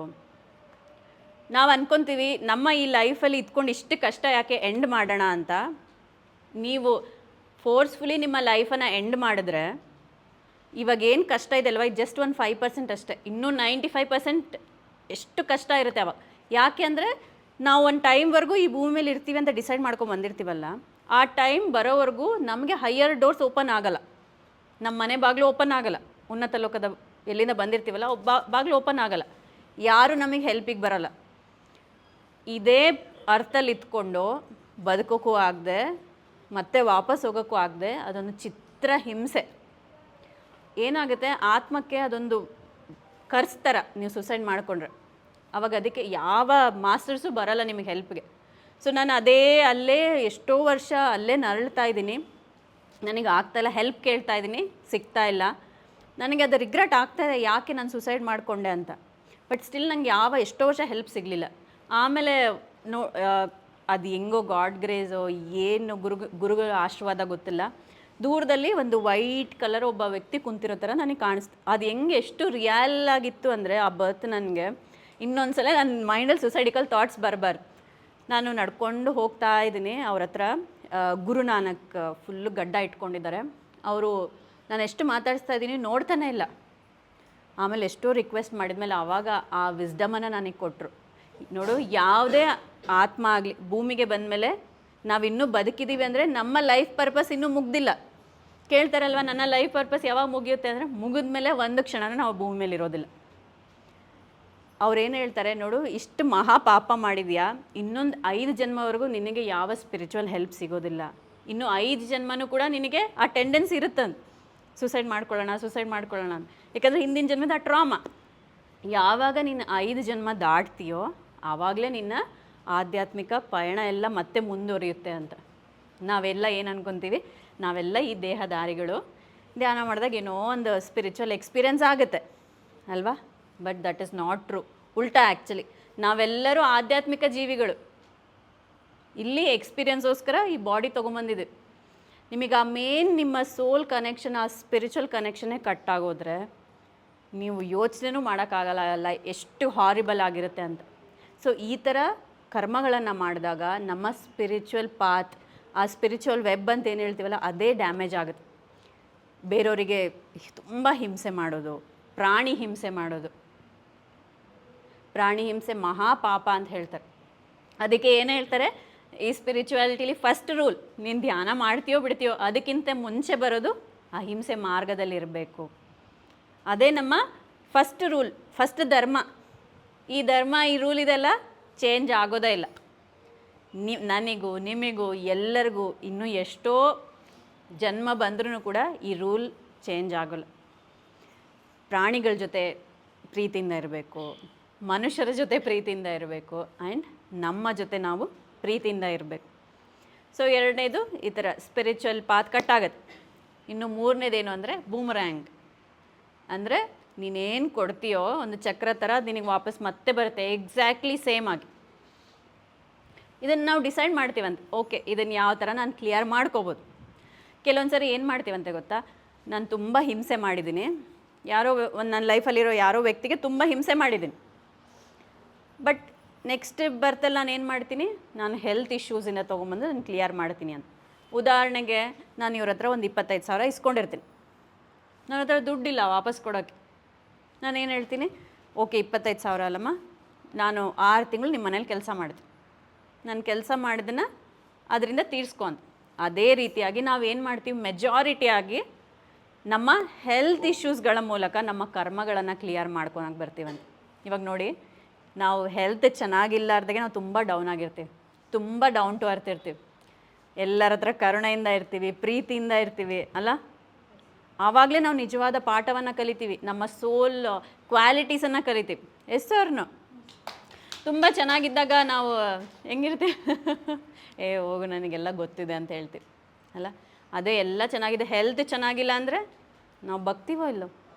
ನಮ್ಮ ಸೋಲ್ ಲೆಸನ್ನೇ ಅದು. ನಮ್ಮ ಆತ್ಮಕ್ಕೆ ಪ್ರೀತಿಯಿಂದ ಇರೋದು, ಕರುಣೆಯಿಂದ ಇರೋದಕ್ಕೆ ನಾವು ಹೆಲ್ತ್ ಇಶ್ಯೂಸನ್ನು ತೊಗೊಂಬರ್ತೀವಿ. ನಾವು ನಾರ್ಮಲಾಗಿ ಚೆನ್ನಾಗಿ ಆ ಕ್ವಾಲಿಟೀಸಿಂದ ಇದ್ದುಬಿಟ್ರೆ ಆ ಕರ್ಮಗಳನ್ನು ಕೂಡ ನಾವು ಗೆಲ್ತೀವಿ ಅಲ್ವಾ. ಸೊ ಈ ವಿಶ್ವದ ನಿಯಮನೇ ಹೀಗೆ. ನಮ್ಮ ಲೈಫಲ್ಲಿ ಏನು ಆಗ್ತಾ ಇದೆ ಇದೆಲ್ಲದಕ್ಕೂ ಕಾರಣ ಇನ್ನೊಂದು ಕಡೆ ಇದೆ. ಎಕೋ ಥರ. ನೀವೆಲ್ಲಾದರೂ ಕೇವ್ಸಲ್ಲಿ ಹೋದಾಗ ಎಕೋ ನೋಡಿದಿರಲ್ಲ, ನೀವು ಮಾತಾಡಿದ್ರೆ ಏನಾಗುತ್ತೆ, ವಾಪಸ್ ಬರುತ್ತೆ. ಅದೇ ರೀತಿಯಾಗಿ ನಮ್ಮ ಲೈಫಲ್ಲಿ ಎಲ್ಲನೂ ವಾಪಸ್ ಬರ್ತಾ ಇದೆ. ನಿಮಗೆ ಸಮಸ್ಯೆ ಇದೆ ಅಂದರೆ ಯಾವುದೋ ಒಂದು ಸರಿಯಲ್ಲದ ಕರ್ಮಗಳನ್ನು ಮಾಡಿರ್ತೀರ. ಇವಾಗ ಒಂದು ಮಗು ಇದೆ ಅಂದರೆ ಪೇರೆಂಟ್ಸು ಇದ್ದೇ ಇರ್ತಾರಲ್ವ. ಈ ಸತ್ಯವನ್ನು ನಾವು ತಿಳ್ಕೊಂಡಾಗ ಫಸ್ಟ್ ಇದನ್ನು ನಾವು ಒಪ್ಕೋಬೇಕು. ಓಕೆ, ನನ್ನ ಲೈಫಲ್ಲಿ ಏನೇನು ಆಗ್ತಾಯಿದೆ ಎಲ್ಲದನ್ನು ಕೂಡ ಕಾರಣ ಕಾರ್ಯ ಸಂಬಂಧ ಅಲ್ವಾ. ಸೊ ನನ್ನ ಲೈಫಲ್ಲಿ ಈ ಪ್ರೆಸೆಂಟ್ ಮೂಮೆಂಟ್ ಏನಿದೆ ಇದಕ್ಕೆಲ್ಲದಕ್ಕೂ ಕಾರಣ ನಾನೇ. ಸೊ ನನಗೆ ಒಂದು ಮಂತ್ರ ಹೇಳ್ಕೊಟ್ಟಿದ್ದಾರೆ ಪ್ರೇಮ್ನಾಥ್ ಸರ್, ಅದೆಲ್ಲರೂ ಹೇಳೋಣ. ಓಕೆ, ಏನಂದರೆ ನನ್ನ ಕಷ್ಟಕ್ಕೆ, ನನ್ನ ದುಃಖಕ್ಕೆ, ನನ್ನ ನೋವಿಗೆ ಯಾರು ಕಾರಣ? ನಾನು ತಗೊಂಡಿರೋ ಜನ್ಮಗಳೇ ಕಾರಣ, ನಾನು ಮಾಡಿರೋ ಸರಿಯಲ್ಲದ ಕರ್ಮಗಳೇ ಕಾರಣ. ಓಕೆ, ಇದನ್ನ ಇವಾಗ ಜೋರಾಗಿ ಹೇಳ್ಬೇಕು, ಹೋಲ್ ಹಾರ್ಟೆಡ್ಲಿ. ನೀವು ಎಷ್ಟು ಜೋರಾಗಿ ಹೇಳ್ತಿರಲ್ವ ಅಷ್ಟು ನಿಮ್ಮ ಆಳಕ್ಕೆ ಹೋಗುತ್ತೆ. ಆವಾಗ ಯಾವುದೇ ಕಷ್ಟ ಬಂದರೂ ಸಡನ್ನಾಗಿ ಬರುತ್ತೆ, ಓ ಇದೆಲ್ಲದಕ್ಕೂ ನಾನೇ ಕಾರಣ ಅಲ್ಲ ಅಂತ. ಸೊ ಲಾಸ್ಟ್ ಒಂದು ನಮ್ಮ ವರ್ಕ್ಶಾಪಲ್ಲಿ ಒಬ್ಬರು ಎಕ್ಸ್ಪೀರಿಯನ್ಸ್ ಶೇರ್ ಮಾಡಿದ್ರು. ಏನು ಅಂದರೆ ಕಾಲ ಮೇಲೆ ಎಣ್ಣೆ ಬಿದ್ದಿದೆ ಅಲ್ಲ, ಎಣ್ಣೆ ಬಿದ್ದಿದೆ ಅಂತ ಏನೋ ಶೇರ್ ಮಾಡಿದ್ರು ಅವರು. ಕಾಲ ಮೇಲೆ ಸುಡು ಸುಡು ಎಣ್ಣೆ ಬಿದ್ದಿದೆ, ಎಣ್ಣೆನೋ ಬಿಸಿನೀರೋ ಬಿದ್ದಿದೆ. ಓಕೆ, ಆವಾಗ ಅವ್ರು ಏನು ಅಂದ್ಕೊಂಡ್ರಂತೆ, ಸೆಷನ್ ಎಲ್ಲ ಮಾಡಿದಾರಲ್ಲ, ಓಕೆ ಇದು ನನಗೆ ಆಗಿದೆ ಅಂದರೆ ಇದು ನಾನು ಮಾಡಿರೋ ಸರಿಯಲ್ಲದ ಕರ್ಮದ ಫಲ. ನೋಡಿ, ಆ ಟೈಮಲ್ಲಿ ಅವ್ರಿಗೆ ಅದು ಹೊಳಿಬೇಕು ಅಂದರೆ ಆ ನೋವಲ್ಲಿ ಏನು ಮಾಡಿದ್ರಂತೆ, ಸಾರಿ ಕೇಳ್ತಾ ಹೋದ್ರಂತೆ ಅವ್ರ ಬಾಡಿಗೆ. ಹೆಂಗೆ ನಾವು 3 ಟೈಮ್ಸ್ ಮೆಡಿಸಿನ್ ತೊಗೊತೀವೋ ಆ ಥರ ಬೆಳಿಗ್ಗೆ ಮಧ್ಯಾಹ್ನ ರಾತ್ರಿ ಧ್ಯಾನ ಮಾಡೋದು.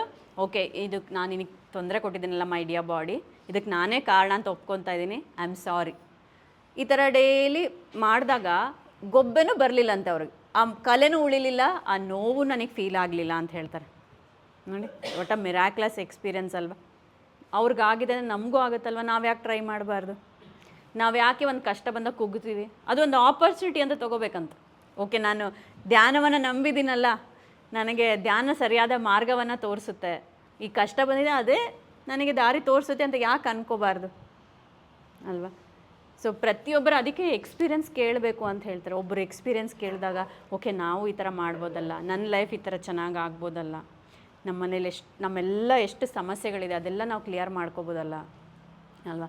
ಸೊ ಯಾವಾಗ ನಮ್ಮ ಈ ಲೈಫ್ಗೆ ನಾನೇ ಕಾರಣ ಅಂತ ಒಪ್ಕೊತೀವಲ್ವ, ಆಗ ಆ ಪವರ್ ನಮಗೆ ಬಂದ್ಬಿಡುತ್ತಂತೆ, ಕ್ಲಿಯರ್ ಮಾಡ್ಕೊಳ್ಳೋ ಪವರ್. ಇಷ್ಟು ದಿನ ನಾವು ಬೇರೆಯವ್ರಿಗೆ ಅವ್ರ ಕಾರಣ, ಇವ್ರ ಕಾರಣ, ನಮ್ಮ ಅಪ್ಪ ಅಮ್ಮ ಕಾರಣ, ಯಾರು ಕಾರಣ ಅಂತಿದ್ವಿ ಹೇಳಿ ಅಲ್ವಾ. ಸೊಸೈಟಿ ಕಾರಣ, ನಾನು ಚೆನ್ನಾಗಿ ಕಾಲೇಜಲ್ಲಿ ನನಗೆ ಓದಿಸ್ಲಿಲ್ಲ, ನನಗೆ ಅದಕ್ಕೆ ಚೆನ್ನಾಗಿರೋ ಕಡೆ ಜಾಬ್ ಸಿಗಲಿಲ್ಲ ಅಲ್ವಾ. ಸೊ ಇದೆಲ್ಲನೂ ಕೂಡ ಲೂಪಾಗಿ ನಾವೇ ಮಾಡ್ಕೊಂಬಂದಿದ್ದು. ಯಾವಾಗ ಇದನ್ನು ನಾವು ಒಪ್ಕೊತೀವಲ್ವ, ಆಗ ನಮಗೆ ಪಾತ್ ಓಪನ್ ಆಗುತ್ತೆ, ನಮ್ಮ ಲೈಫನ್ನು ಕ್ಲಿಯರ್ ಮಾಡ್ಕೊಳ್ಳೋ ಪಾತ್. ಓಕೆ, 12th ಸ್ಟ್ಯಾಂಡರ್ಡ್ ಹುಡುಗಿಗೆ ಫುಲ್ಲು ಮೈಗ್ರೇನ್ ಅಂತ. ಎಷ್ಟು ಅಂದರೆ ಆ ನೋವು ತಡೆಯೋಕ್ಕಾಗ್ತಾಯಿಲ್ಲ ಅವಳಿಗೆ. ಕಾಲೇಜ್ ಬಿಟ್ಟಿದ್ದಾಳೆ, ಅಳು ಅಂತ. ಯಾಕೆ ನನಗೆ ನೋವು ಓಕೆ, ಬಟ್ ಕಾಲೇಜ್ ಬಿಟ್ಬಿಟ್ಟಿದ್ದೀನಲ್ಲ, ನನ್ನ ಲೈಫ್ ಹೆಂಗೆ ಅಂತ ಕೂತ್ಕೊಂಡಾಗ ಹಿಂಗೆ ಮೆಡಿಟೇಷನ್ ಮಾಡಿ ಗೈಡ್ ಮಾಡಿದಾಗ ಅವಳು ನೋಡ್ಕೊಂಡಿದ್ದೇನು ಅಂದರೆ, ಹಿಂದಿನ ಬರ್ತಲ್ಲಿ ಮುದುಕರಿಗೆಲ್ಲ ಕಲ್ಲು ತೊಗೊಂಡು ಹೊಡಿತಾ ಇದ್ಲಂತ ತಲೆಗೆ. ಯಾವಾಗ ಆ ಬರ್ತಿನ ಆ ಲೂಪ್ ಅವಳಿಗೆ ಗೊತ್ತಾಗುತ್ತಲ್ಲ, ಅದನ್ನು ಕ್ಲಿಯರ್ ಮಾಡ್ಕೊಂಡ ತಕ್ಷಣ ಇಮ್ಮಿಡಿಯೇಟಾಗಿ ಅವಳಿಗೆ ಇಲ್ಲಿ ಕ್ಲಿಯರ್ ಆಗೋಯ್ತು ಅಂತ ಹೇಳ್ತಾರೆ. ನೋಡಿ, ನಾವು ತಲೆನೋವು ಬಂದರೆ ಏನಂತ ಹೇಳ್ತೀವಿ, ಕೂಡೋಕ್ಕಾಗಲ್ಲ, ನಿಂದ್ರಕ್ಕಾಗಲ್ಲ. ಯಾಕೆ ನಾವು ಧ್ಯಾನ ಮಾಡಿ ನಾವು ಎಕ್ಸ್ಪೆರಿಮೆಂಟ್ ಮಾಡಬಾರ್ದು ಅಲ್ವಾ.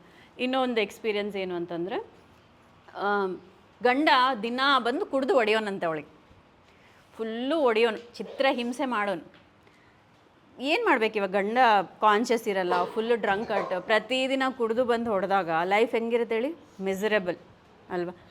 ಸೊ ಯಾಕೆ ಅಂತ ಇದೇ ಥರ ಗೈಡೆನ್ಸ್ ಅವಳು ತೊಗೊಂಡಾಗ ಅವಳಿಗೆ ಗೊತ್ತಾಗಿದ್ದೇನೆಂದರೆ, ಹಿಂದಿನ ಜನ್ಮದಲ್ಲಿ ಇವಳ ಗಂಡ ಹೆಂಡತಿಯಾಗಿ ರಿವರ್ಸ್ ಕ್ಯಾರೆಕ್ಟರ್. ಇವಳೇನು ಮಾಡಿದಾಳೆ, ಚೆನ್ನಾಗಿ ಹೊಡೆದಿದ್ದಾಳೆ ಅವನಿಗೆ. ಲಾಸ್ಟ್ಗೆ ಅವನ ಹೆಂಡತಿ ಮೇಲೆ ಕುತ್ಕೊಂಡು ಕುತ್ತಿಗೆ ಹೆಚ್ಚಿ ಸಾಯಿಸ್ಬಿಟ್ಟಿದ್ದಾಳೆ. ಅದ್ರ ನೋವು ಗೊತ್ತಾಗಬೇಕಲ್ವ. ಈ ಬರ್ತಲ್ಲಿ ಸೇಮ್ ರಿವರ್ಸ್ ರೋಲ್. ಅವಳೇನು ಮಾಡಿದ್ಲು, ಓಕೆ ನನ್ನ ತಪ್ಪು ಗೊತ್ತಾಯ್ತಲ್ಲ, ಇನ್ನು ನನ್ನ ಗಂಡನ ಜೊತೆ ನನ್ನ ಪ್ರೀತಿಯಿಂದ ನನಗೆ ಬರೀ ಹೊಡೆದ್ರೇ ನನಗೆ ಈ ಥರ ಅನಿಸ್ತಾ ಇದೆ, ನಾನು ಸಾಯಿಸ್ಬಿಟ್ಟಿದ್ದೀನಲ್ಲ, ಇನ್ನೆಷ್ಟು ದ್ವೇಷ ಇರಬೇಕು ಅಂತ ಕ್ಷಮೆ ಕೇಳಿದಾಗ. ಸೊ ಪ್ರೀವಿಯಸ್ ಬರ್ತಿಂದು ನಾವೆಲ್ಲ ನೋಡಿಕೊಂಡು ಈ ಬರ್ತಲ್ಲಿ ಈ ಥರ ಆಗ್ತಾ ಇದೆ ಅಂದಾಗ ಏನು ಮಾಡಬೇಕು ಅಂದರೆ, ಕ್ಷಮಿಸೋದು. ಒಂದು ಕ್ಷಮೆ ಕೇಳಬೇಕು, ಇನ್ನೊಂದು ಕ್ಷಮಿಸ್ಬೇಕು. ಅದಕ್ಕೆ ಏನಂತ ಹೇಳ್ತಾರೆ, ಕ್ಷಮಿಸೋದೇ ಪ್ರೀತಿಸೋದು ಅಂತ ಹೇಳ್ತಾರೆ ಅಲ್ವಾ. ಸೊ ಆದರೆ ನಾವು ಕ್ಷಮಿಸ್ತೀವ?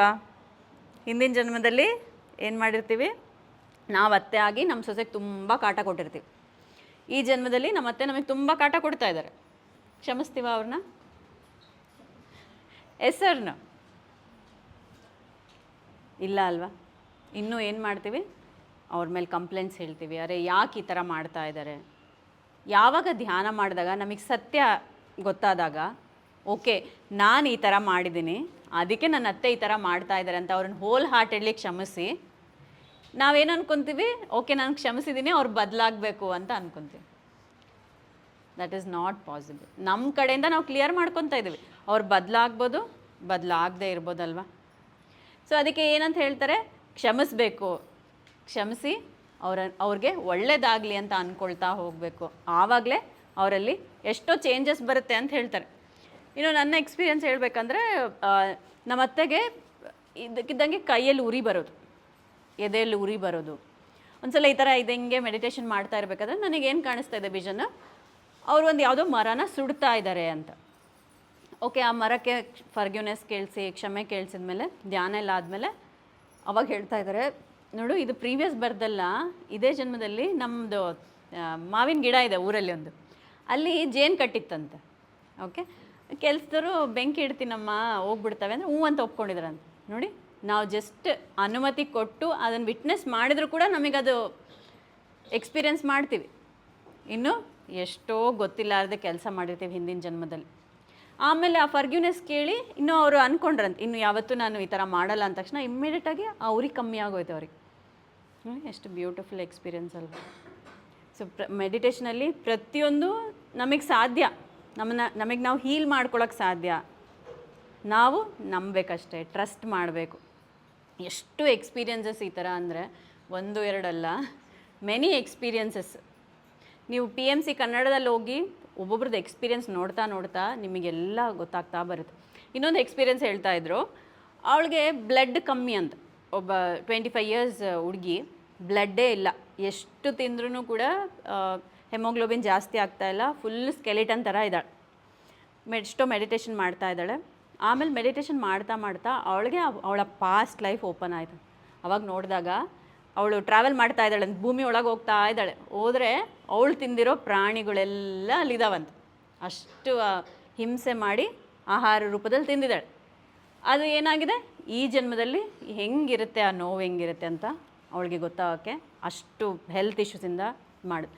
ಯಾವಾಗ ಆ ಪ್ರಾಣಿಗಳಿಗೆಲ್ಲ ಕ್ಷಮೆ ಕೇಳಿದ್ಲೋ, ಆ ಪಾಸ್ಟ್ ಲೈಫ್ಗೆ ಕನೆಕ್ಟ್ ಆಗಿ ಅದೆಲ್ಲ ಕ್ಲಿಯರ್ ಮಾಡ್ಕೊಂಡ್ಲೋ, ಆಟೋಮೆಟಿಕ್ಕಾಗಿ ಈ ಲೈಫ್ ಚೆನ್ನಾಗಾಗೋಯ್ತು ಅಂತ ಹೇಳ್ತಾರೆ.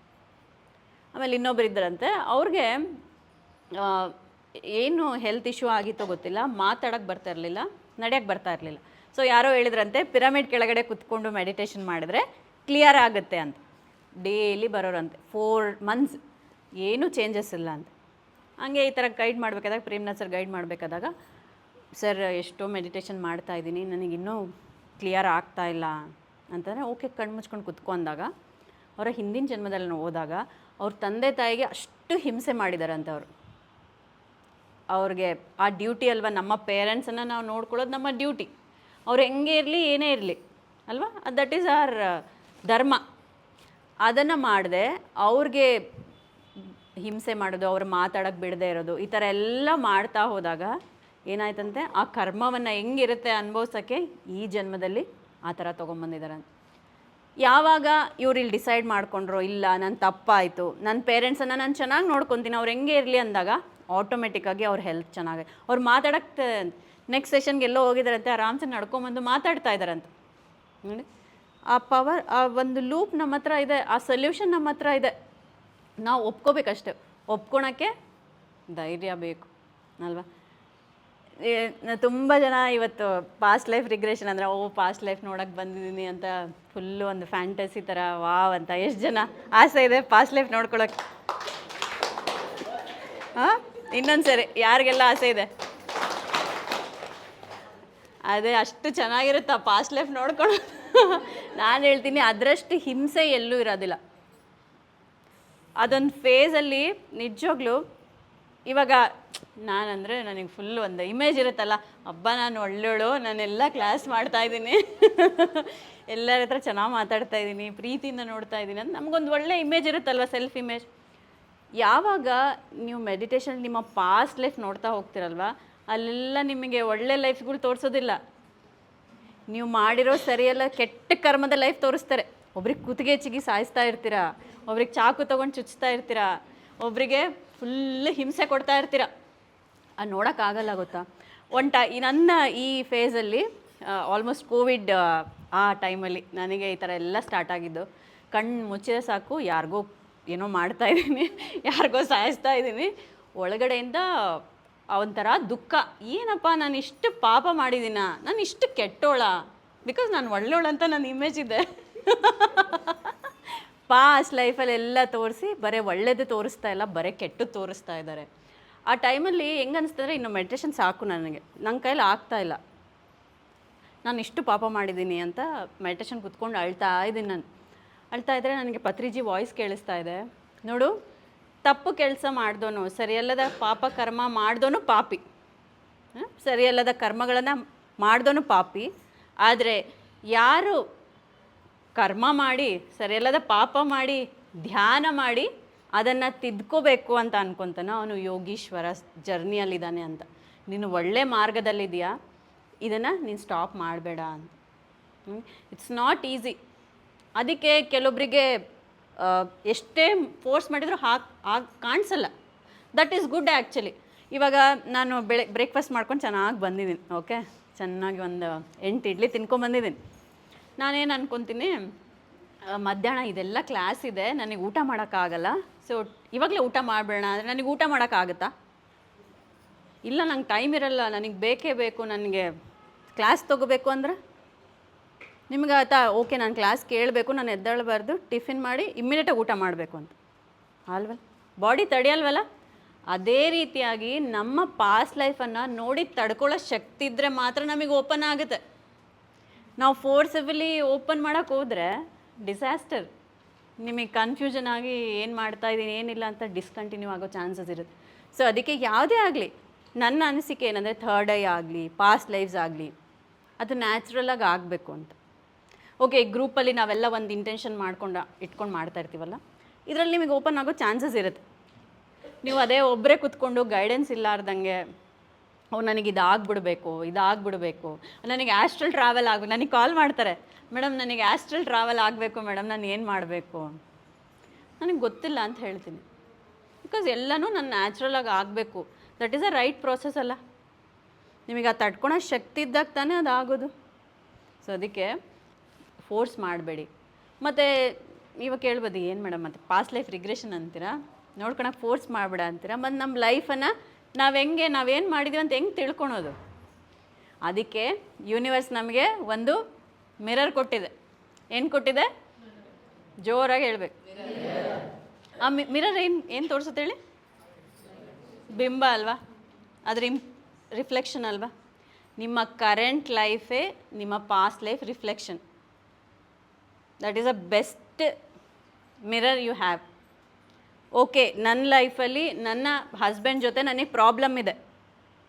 ಈ ಮಿರರ್ ಏನು ತೋರಿಸ್ತಾ ಇದೆ? ಪಾಸ್ಟ್ ಲೈಫಲ್ಲಿ ನಿನ್ನ ಹಸ್ಬೆಂಡ್ ಜೊತೆ ನೀನು ಚೆನ್ನಾಗಿಲ್ಲ, ಅವ್ರಿಗೆ ತುಂಬ ತೊಂದರೆ ಕೊಟ್ಟಿದ್ಯಾ, ಅದು ನಿನಗೆ ವಾಪಸ್ ಬರ್ತಾ ಇದೆ ಅಲ್ವಾ. ನಿನಗೆ ಯಾರ ಜೊತೆನೂ ರಿಲೇಷನ್ ಚೆನ್ನಾಗಿಲ್ಲ ಈ ಲೈಫಲ್ಲಿ. ಇದರರ್ಥ ಹಿಂದಿನ ಜನ್ಮದಲ್ಲಿ ನೀನು ಅವ್ರಿಗೆ ಅಷ್ಟು ಹೊಡೆದಿದೆಯಾ ಅಂದರೆ ನಮಗೆ ರಿಸಲ್ಟ್ ನಮ್ಮ ಕಣ್ಮುಂದೆ ಇರಬೇಕಾದ್ರೆ ಯಾವುದೋ ಫ್ಯಾಂಟಸಿಯಿಂದ ನಾನು ಏನು ಮಾಡಿದ್ದೀನಿ ಅಂತ ನೋಡ್ಕೊಳೋ. ಓಕೆ, ನಾನು ಇದನ್ನು ಮಾಡಿದ್ದೀನಿ, ಇವತ್ತು ನನಗಿದು ಬಂದಿದೆ ಅಂದರೆ ಇದನ್ನು ನಾನು ಹೆಂಗೆ ಕ್ಲಿಯರ್ ಮಾಡ್ಕೋಬೇಕು ಅಲ್ವಾ. ಓಕೆ, ಅದು ನ್ಯಾಚುರಲಾಗಿ ಓಪನ್ ಆಗ್ತಾ ಇದೆ, ದಟ್ ಈಸ್ ಆ್ಯಬ್ಸಲ್ಯೂಟ್ಲಿ ಓಕೆ. ಅದು ಬಿಟ್ಟು ನೀವು ಯೂನಿವರ್ಸ್ಗೆ ಪ್ರತಿದಿನ ನೀವು ರಿಕ್ವೆಸ್ಟ್ ಮಾಡಿ ಮಾತಾಡಬೇಕು.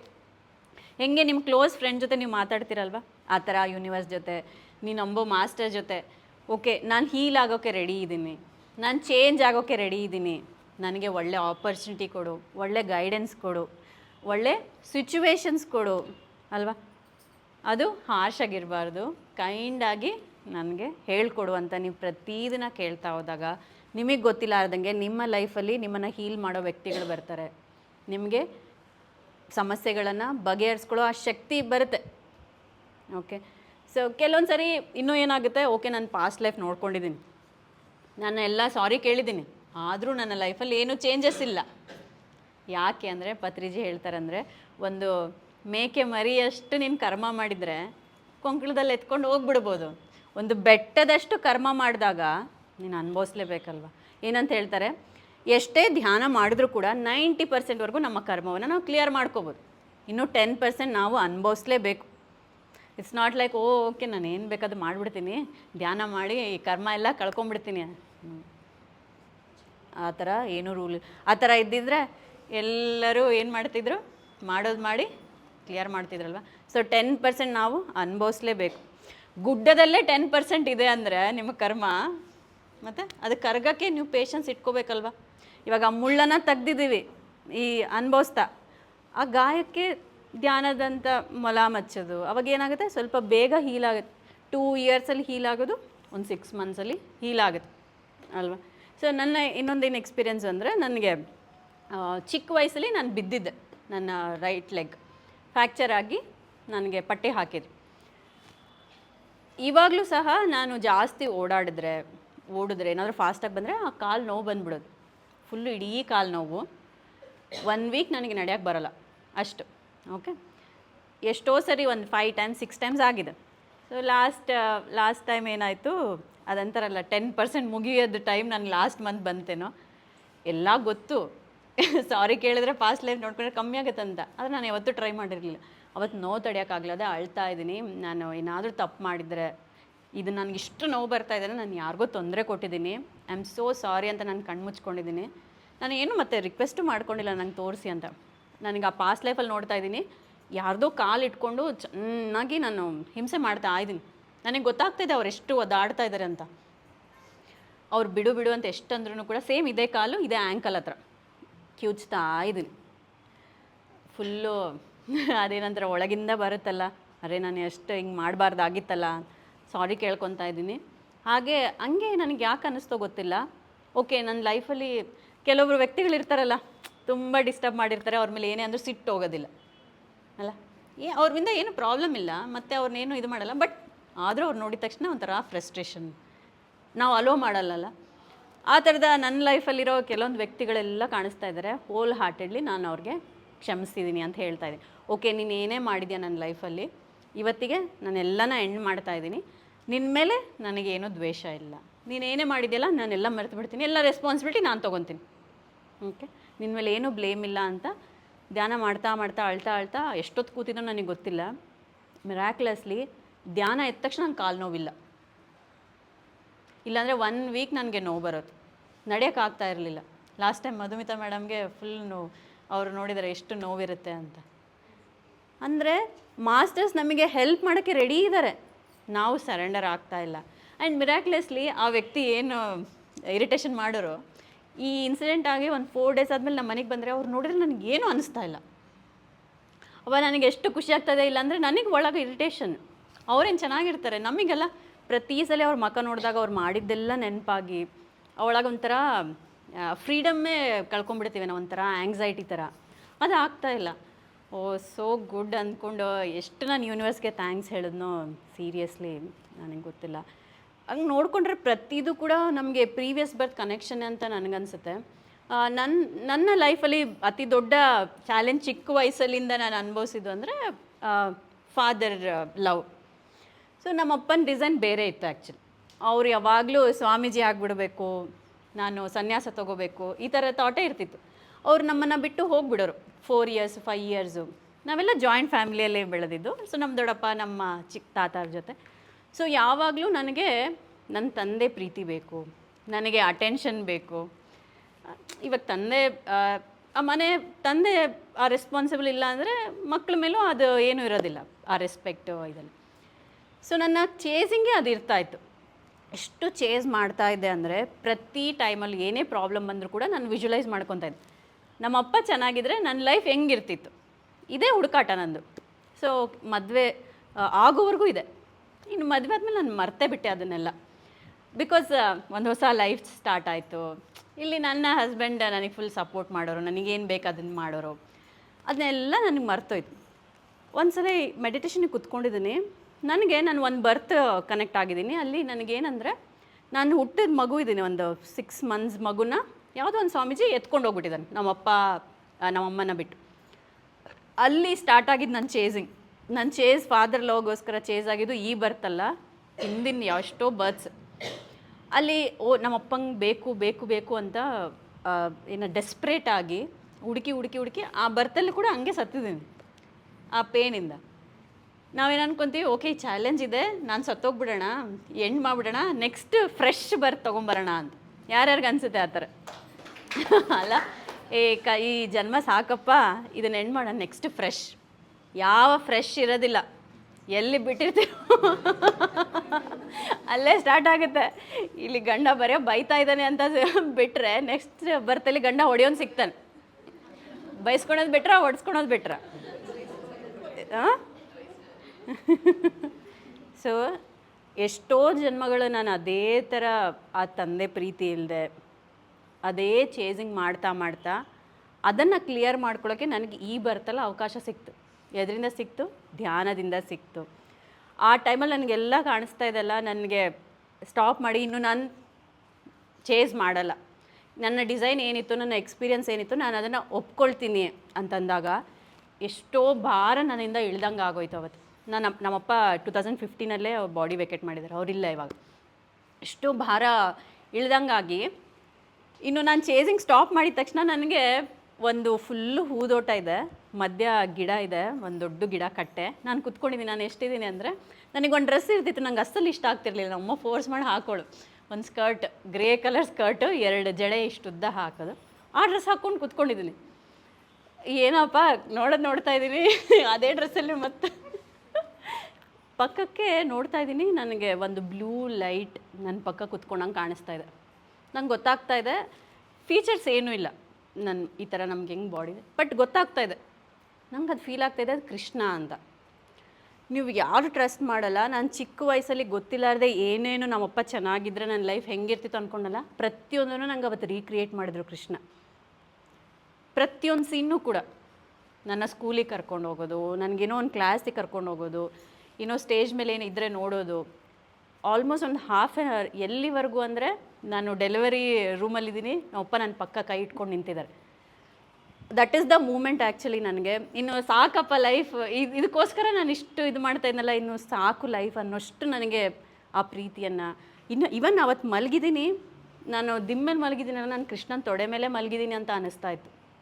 ನೋಡಿ, ಯಾವಾಗ ನೀವು ಅದು ಚೇಸಿಂಗ್ ಬಿಡ್ತಿರಲ್ವ, ನಿಮಗೇನು ಬೇಕು ಅಂತ ಅದು ಹುಡುಕ್ತಾ ಇಲ್ಲ, ಏನೇ ಆದರೂ ಇದು ಪಡಿತೀನಿ ಅಂತ ಹಠದಿಂದ ಮಾಡ್ತಾ ಇರ್ತೀರಲ್ವ, ಯಾವಾಗ ಹಿಡಿತಾ ಬಿಡ್ತಿರಲ್ವ, ಆವಾಗಲೇ ಅದು ನಿಮ್ಮ ಹತ್ರ ಬರುತ್ತೆ. ಆ ತಂದೆ ಪ್ರೀತಿ, ಎಷ್ಟೋ ಜನ್ಮಕ್ಕಾಗಷ್ಟು ತಂದೆ ಪ್ರೀತಿ ಆ ಹಾಫ್ ಆನ್ ಅವರಲ್ಲಿ ನನಗೆ ಸಿಕ್ತು. ಆವತ್ತಿಂದ ನನಗೆ ನನ್ನ ಫಾದರ್ ಮೇಲಿರೋ ಆ ಸಿಟ್ಟೆ ನನಗೆ ಹೋಗೋಯ್ತು.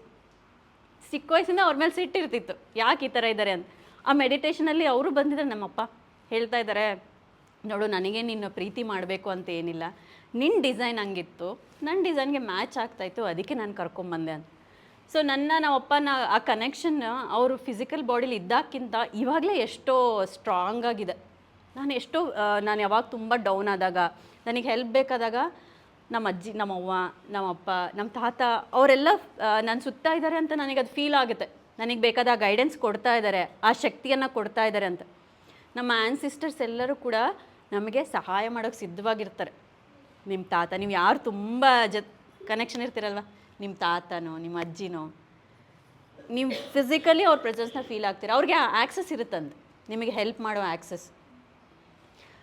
ಎಷ್ಟು ನನಗೆ ಮೊನ್ನೆ ಆದರೂ ನಾನು ಇದನ್ನು ಎಕ್ಸ್ಪೀರಿಯನ್ಸ್ ಶೇರ್ ಮಾಡಿದ್ದೀನಿ ಅನಿಸುತ್ತೆ. ಫುಲ್ಲು ನನಗೆ ಜ್ವರ ಬರೋ ಥರ ಆಗಿದೆ, ನನಗೆ ಆಗ್ತಾಯಿಲ್ಲ. ಮನೇಲಿ ಅವ್ನ ಸ್ಕೂಲಿಗೆ ಹೋಗಿದ್ದಾನೆ, ಹಸ್ಬೆಂಡ್ ವರ್ಕಲ್ಲಿದ್ದಾರೆ, ನನಗೆ ಆಗ್ತಾನೇ ಇಲ್ಲ, ಫುಲ್ಲು ಕೋಲ್ಡ್ ಆಗಿಬಿಟ್ಟಿದೆ. ಸೋಫಾ ಮೇಲೆ ಕುತ್ಕೊಂಡು, ಅಮ್ಮ ನಂಗೆ ಆಗ್ತಾಯಿಲ್ಲ, ನಿದ್ದೆ ಬರ್ತಾಯಿಲ್ಲ, 2 ಡೇಸಿಂದ ಫುಲ್ ಕೋಲ್ಡ್ ಇರೋದಕ್ಕೆ ಆಗ್ತಾಯಿಲ್ಲ ಅಂತ ಕುತ್ಕೊಂಡಿದ್ದೀನಿ. ಹಿಂಗೆ ಕಣ್ಮುಚ್ಚಿದ್ದೀನಿ. ನಮ್ಮ ಅಜ್ಜಿ, ನಮ್ಮವ್ವ ಅಂದರೆ ನಮ್ಮ ಅಮ್ಮನ ಜೊತೆ ನಾನು ತುಂಬ ಕ್ಲೋಸ್ ಇರ್ತಾಯಿದ್ದೆ. ಅವರು, ನೀನು ಇಲ್ಲಿ ಮಲ್ಕೋ, ನನಗೆ ಅದು ಎಚ್ಚರ ಇದ್ದೀನಿ, ನನಗೆ ಕಣ್ಣು ತೆಗಿಯೋಕೆ ಆಗ್ತಾಯಿಲ್ಲ, ನೀನು ಮಲ್ಕೋ, ನಾನು ನೋಡ್ಕೊತೀನಿ ಅಂತ ಅಲ್ಲೇ ಸೋಫಾ ಮೇಲೆ ಮಲಗಿಸಿದ್ದಾರೆ. ಅವ್ರು ಹಿಂಗೆ ಜೋತಾಡ್ತಾ ಇದ್ದಾರೆ. ಕಾಲ ಹತ್ರ ನಮ್ಮ ಅಪ್ಪ ಬಂದಿದ್ದಾರೆ, ನಿನ್ನ ಕಾಲು ಚಾಚು ನಾನು ಒತ್ತುತ್ತೀನಿ ಅಂತ. ನಾನು ಬೇಡ ಅಂದರೆ ಕೇಳ್ತಾ, ಇಲ್ಲ ನೀನು ಮಲ್ಕೋ ಅಂತ. ಇವ್ರು ಜೋತಾಡ್ತಾ ಇದ್ದಾರೆ, ಅವ್ರು ಕಾಲು ಒತ್ತಾ ಇದ್ದಾರೆ. ಮಲ್ಕೊಂಡು ಎದ್ದ ತಕ್ಷಣ ಫುಲ್ ಆರಾಮಾಗ್ಬಿಟ್ಟೆ ನಾನು. ಅಂದರೆ ಅವರಷ್ಟು ನಮ್ಮನ್ನು ಕೇರ್ ಮಾಡ್ತಾರೆ ನೋಡಿ. ಇನ್ನು ಯೂನಿವರ್ಸ್ಗೆ ನಾವೆಲ್ಲರೂ ಮಕ್ಕಳಿದ್ದಂಗೆ. ನಮ್ಮ ಅಜ್ಜಿ ತಾತನೇ ನಮಗೆ ಇಷ್ಟು ಕೇರ್ ಮಾಡ್ತಾರೆ, ನಮ್ಮ ಅಪ್ಪ ಇಷ್ಟು ಕೇರ್ ಮಾಡ್ತಾರೆ ಅಂದರೆ, ಆ ಯೂನಿವರ್ಸ್ಗೆ ನಾವೆಲ್ಲರೂ ಮಕ್ಕಳಿದ್ದಂಗೆ. ನಮ್ಮ ಮಕ್ಕಳು ನಾವು ಚೆನ್ನಾಗಿರ್ಬೇಕು ಅಂತ ಬಯಸ್ತೀವ, ಅಥವಾ ಇವನೇನೋ ಕೆಟ್ಟ ಕೆಲಸ ಮಾಡಿದ್ದಾನೆ, ಇವನು ಫುಲ್ ಅನುಭವಿಸ್ಲಿ ಅಂತ ಅಂತೀವ? ಇಲ್ಲಲ್ವ, ನಮ್ಮ ಮಕ್ಕಳು ಎಷ್ಟೇ ತಪ್ಪು ಮಾಡಿದರೂ ಕೂಡ ಅವ್ರಿಗೆ ನಾವು ಚಾನ್ಸ್ ಕೊಡ್ತೀವಲ್ಲ ತಿದ್ಕೊಳ್ಳೋಕ್ಕೆ. ಅದೇ ರೀತಿಯಾಗಿ ಯೂನಿವರ್ಸ್ ನಮಗೆ ಯಾವಾಗಲೂ ಚಾನ್ಸ್ ಕೊಡ್ತಾ ಇರುತ್ತೆ. ಈ ಥರ ಪ್ರೋಗ್ರಾಮ್ಸ್ಗಳ ಮೂಲಕ, ಧ್ಯಾನದ ಮೂಲಕ ನಾವು ಅದನ್ನು ಯುಟಿಲೈಸ್ ಮಾಡ್ಕೋಬೇಕಷ್ಟೆ. ನಮ್ಮ ಎಲ್ಲ ಜನ್ಮದ ಏನಿದೆ ಅಲ್ವಾ ಮೆಮೊರೀಸ್ ನಮ್ಮ ಸಬ್ಕಾನ್ಷಿಯಸ್ ಮೈಂಡಲ್ಲಿ ಇರುತ್ತಂತಿನ್ನು. ನಮಗಿರೋ ಭಯ ಆಗಿರ್ಬೋದು, ಕೋಪ ಆಗಿರ್ಬೋದು, ಯಾರಿಗೋ ತೊಂದರೆ ಆಗಿರ್ಬೋದು, ಎಲ್ಲ ಮೆಮೊರೀಸ್ ನಮ್ಮ ಸಬ್ಕಾನ್ಷಿಯಸ್ ಮೈಂಡಲ್ಲಿರುತ್ತೆ. ಈ ಮೆಮೊರಿ ಯಾವಾಗ ಓಪನ್ ಆಗುತ್ತೆ ಅಂದರೆ ನೀವು ಯಾವಾಗ ಡೀಪ್ ಸ್ಟೇಟ್ ಆಫ್ ಮೆಡಿಟೇಷನಲ್ಲಿದ್ದಾಗ. ಸುಮ್ಮನೆ ಇವಾಗ ಇವಾಗ ನೀವು ಮಾತಾಡ್ತಾ ಇದ್ದೀವಲ್ಲ, ಇವಾಗ ಏನೂ ನೆನಪಿರೋದಿಲ್ಲ ಅಂತ. ಸೊ ಇದನ್ನೇನಂತ ಹೇಳ್ತಾರೆ, ಪಾಸ್ಟ್ ಲೈಫ್ ರಿಗ್ರೆಷನ್ ಥೆರಪಿ ಅಂತ ಹೇಳ್ತಾರೆ. ಹಾಂ, ಸೊ ಅದೇ ಮೆಡಿಟೇಷನನ್ನು ನಾವು ಇವತ್ತು ಮಾಡೋಣ. ಯಾವ ಲಾಜಿಕಲ್ ಮೈಂಡ್ ಇಟ್ಕೋಬಾರ್ದು, ಕಂಪ್ಲೀಟ್ ನೀವು ರಿಲ್ಯಾಕ್ಸ್ ಆಗಿ ಎಲ್ಲವನ್ನ ಮರೆತು ಮಾಡಿದ್ರೆ ಮಾತ್ರ ಇದು ಸಾಧ್ಯ ಆಗುತ್ತೆ. ಓಕೆ, ಯಾ ಸೊ ಇನ್ನು ಮೆಡಿಟೇಷನ್ ಮಾಡೋಣ.